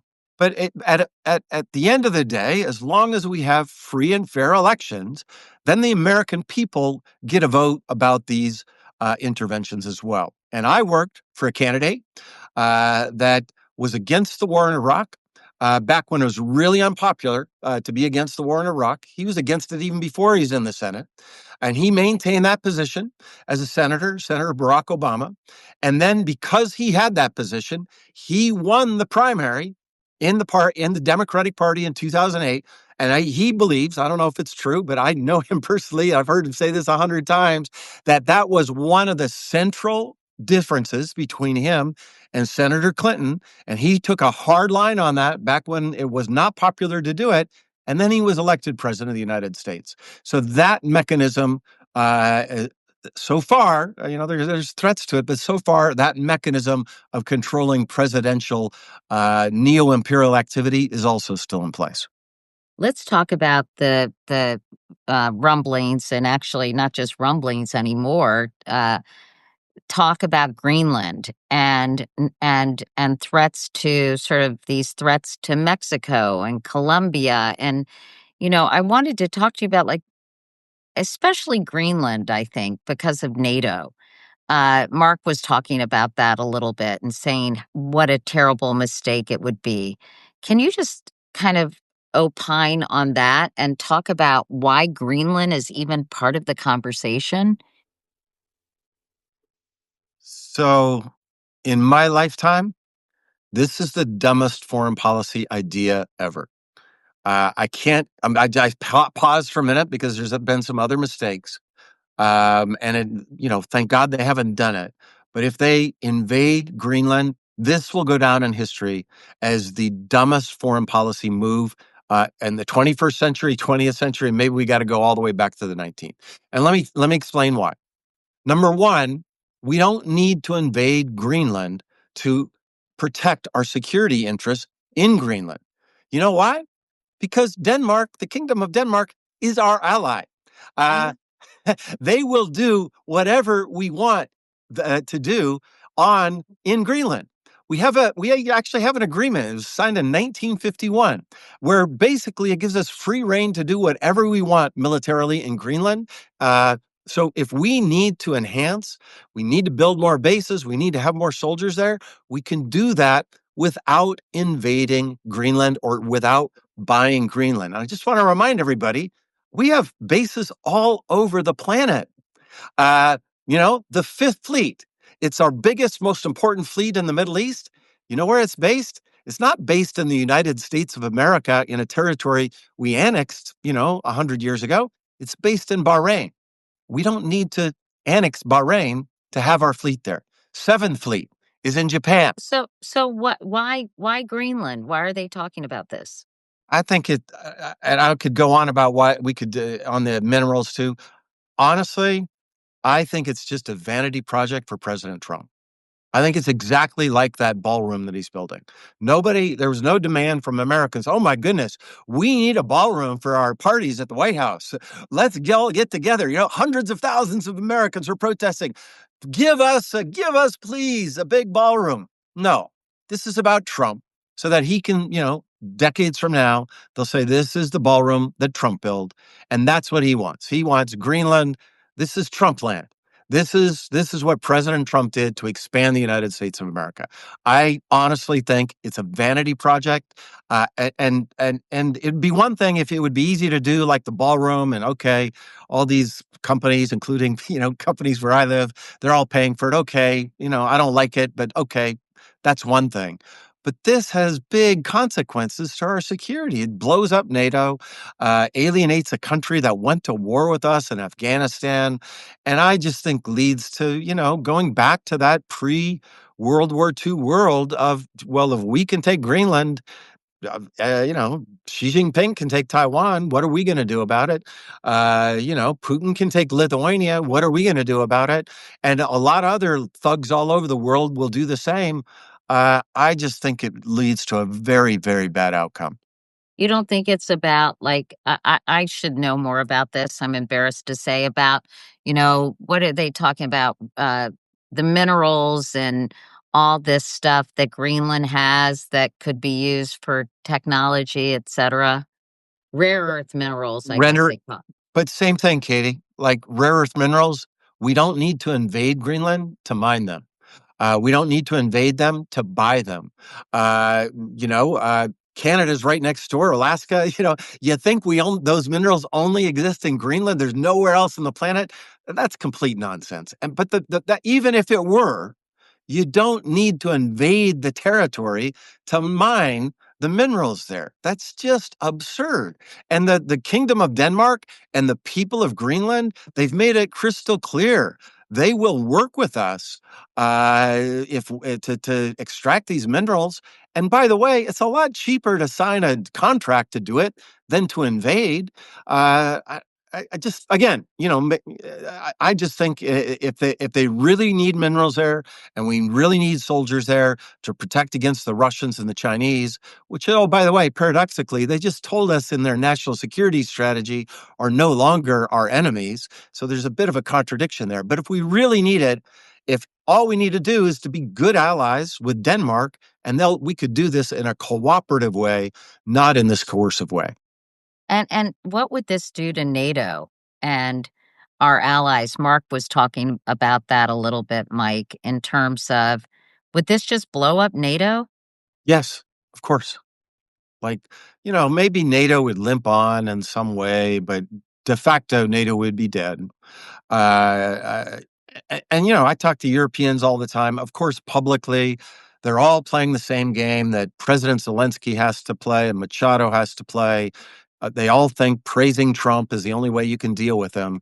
Privately, they're scared to death about this, and they think it'll lead to the end of NATO. But not just that; it'll lead to the end of our relationship with Europe.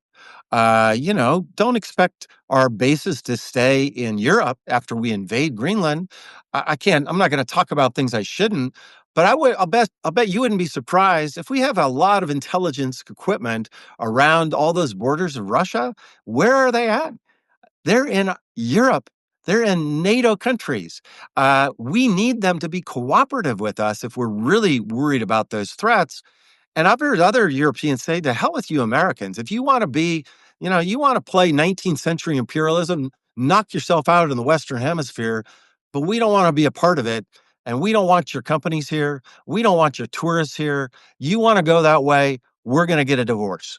And I think that is just so stupid. It is not in America's national interest to divide ourselves from the countries that have been our most enduring allies for over 80 years. Yeah, I know that he's framed this whole plight to take over the Western Hemisphere as a kind of updated Monroe Doctrine, what he calls the Donroe Doctrine. So Yes. clever. Yes. I have a different name, by the way. I call it the Dumrow Doctrine. Don't.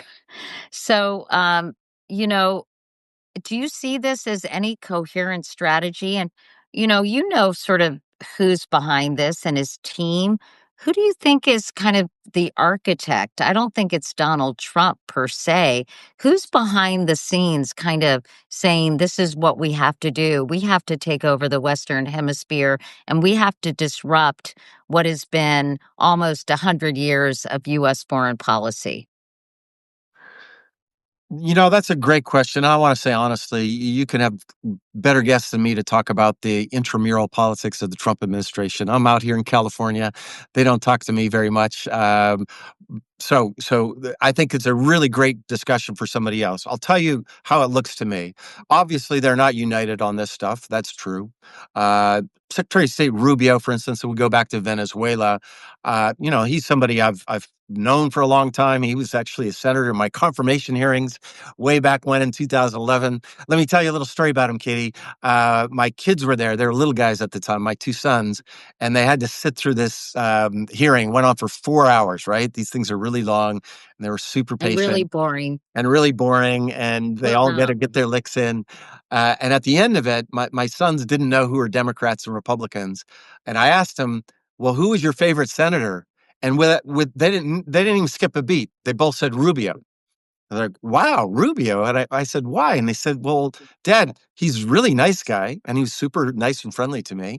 And he agreed with you. And I just remind people of that because I know what Senator Rubio thought about democracy and these things a long time ago. By the way, a footnote to it, when I asked him who they didn't like, Menendez, the Democrat. Well, So they I'll don't just have to leave that. worry about him anymore. Yeah. Yeah. But so there's no doubt in my mind, Secretary Rubio understands Venezuelan politics probably better than any senator we have and Secretary of State.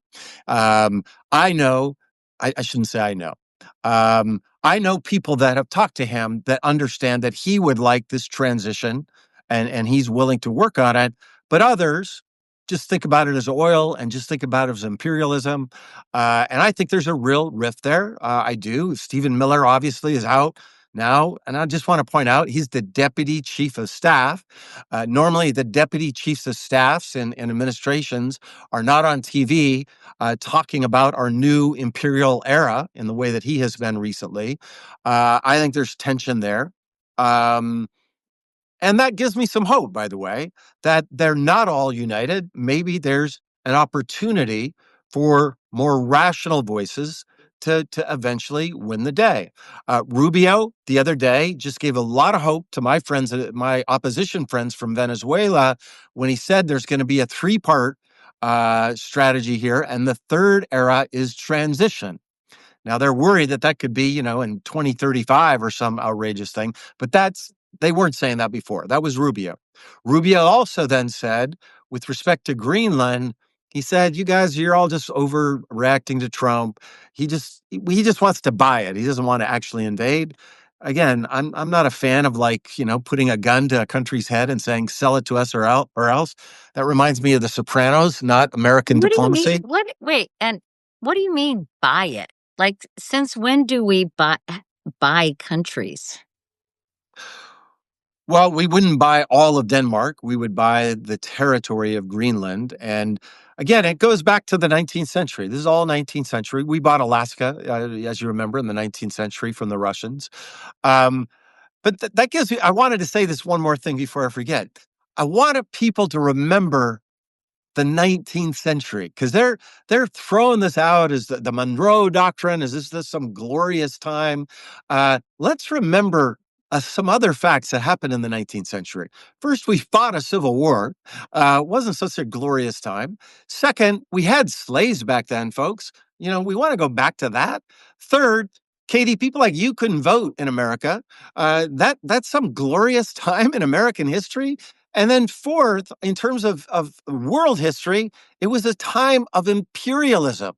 It's a time when the British went to Southern Africa and literally named a territory after Cecil Rhodes. It was called Rhodesia. Rhodesia. This is what we want to go back to. This romanticism of the 19th century either has to be that just Americans have forgotten about what the 19th century was about, or two, it's even more sinister. These folks actually believe in imperialism, and that really is even scarier. And it's also very much counter to this America First national security strategy that was released in December. It emphasized national interests, reduced military entanglements, burden sharing with allies, and a focus on the Western Hemisphere. Okay, so that could explain like Venezuela and Colombia and Mexico, perhaps. But this whole idea, I think many people, and not just Republicans or MAGA folks, want the U.S. to be involved less in foreign entanglements, not Yes. more. So Yes. it seems such an about face, doesn't it? Without question. I mean, that's what his voters wanted. The polling data on that from the last election is overwhelmingly clear. That's what he promised. He promised cheaper eggs. He didn't promise to invade Greenland. And I think he's playing with fire here. I really think this is dangerous. You already see some splits. But Katie, you and I talked about my book the last time. I've been to 20 cities now, I think, in the last 3 months, 10 or 12 states. I've lost track, mostly red states, by the way. I'm trying to go to red states. My last stop was Montana. Next stop is Florida. And I got to tell you, these are just anecdotes, right? This is not data. But when I get to this section and I say, what the hell are we doing talking about invading Greenland? That's where I get raucous applause. People don't want to do this. It's true. And it's not just the MAGA voters. You're right about that.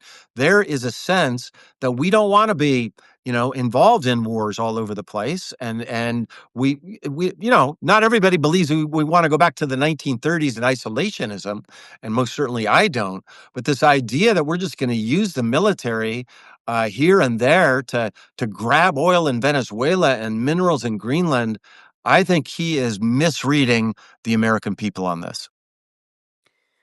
Well, these are fascinating times. And I had one more question, and it just left my brain because I've been talking to people for the last 2.5 All right. years. Well, let's do it another time. Good to see you. Yeah. And sort of, I guess, in closing, Mike, because I like to kind of help people understand the big picture. If you had to step back and kind of characterize this kind of transformational foreign policy philosophy, um, how would you describe it, and what warnings would you give people if this continues as it is? And I know what I wanted to ask you. I wanted to and then you'll answer that last Okay. question if you have time. What I wanted to ask you is, how much, and this may be a political question that you don't feel comfortable answering, but how much of all this stuff is a distraction from things not going as well as they had hoped domestically? Well, to that second question, you're right. Other people know better than I, but I still subscribe to the New York Times. I still physically get it because I'm a dinosaur and I want to do that. And I've been watching ever since Venezuela, and the word Epstein has completely disappeared from the front pages. So I'm just reporting the facts. I'll let other people say correlation, causation, or otherwise. But I also work for MS Now, and I note that the discussion of the domestic stuff has completely fallen off. Tragically, it came back yesterday, as you know, because of what happened. This horrible thing in Minneapolis. Um, but that I'll just leave that there. What I would say on this bigger, hard question that you asked. I want to come back to your conversation with Richard. This is the most radical departure from the traditions of American foreign policy, Democrats and Republicans, since the end of World War II. I want to be crystal clear about this. This is radically different. It's radically isolationist, and it's radically unilateral. And I would say it's radically imperial. We have not had these kinds of imperial ideas for over 150 years. This is brand new. And I just want to say, not only is it immorally wrong from my point of view, I just don't think it serves America's long-term interests, and we need to keep debating it. That's the bad news. The good news is, this is a president that does not have overwhelming popular support in the United States right now. There are not giant rallies, let's go invade Greenland. I think he's out of touch on this. And I think because we have a democracy, this is going to burn out. This is not going to be. And I know my European friends disagree with me on this. They think, Mike, you're just some naive, liberal internationalist left over from the 1990s. I get it. But I've seen this before, Katie. This happened in the 30s when it seemed like democracy was out, fascism and communism was in. That turned out to be premature. Happened in the 60s and 70s when the Marxist-Leninists were taking all over, and the liberal Democrats, small L liberals, small D Democrats, were in retreat. 15 years later, the Soviet Union collapsed and we were back. This feels like another moment like that to me, but it's happened before that there's been democratic renewal inside America and around the world. And so I'm cautiously optimistic it can happen again. And I'm going to tell you, I'm going to fight like hell to make it happen, not just sit on the sidelines and admire the problem, but be in the fight. That's why I'm flying to Florida next, because we got to get out there and talk to Americans about this. Because if the UN Security Council can't change our policy, and the War Powers Act, as you rightly hinted at, may not be strong enough, then it has to be the American people voting in the next election. And when you say radically isolationist, that seems wrong. It seems surprising to me that you're describing this foreign policy as radically isolationist when we're actually intervening in the affairs of all these countries. Am I misunderstanding what isolationism means? No. It's a good question. It's a fair question. And it's a complicated question. At the same time that we're using force unilaterally here, there, and the other place, we're withdrawing from the international system. I don't know, you probably missed it, but yesterday they just announced, there's so much news, nobody saw it. We just withdrew, I think, from 40 international organizations yesterday. Most of them United Nations organizations.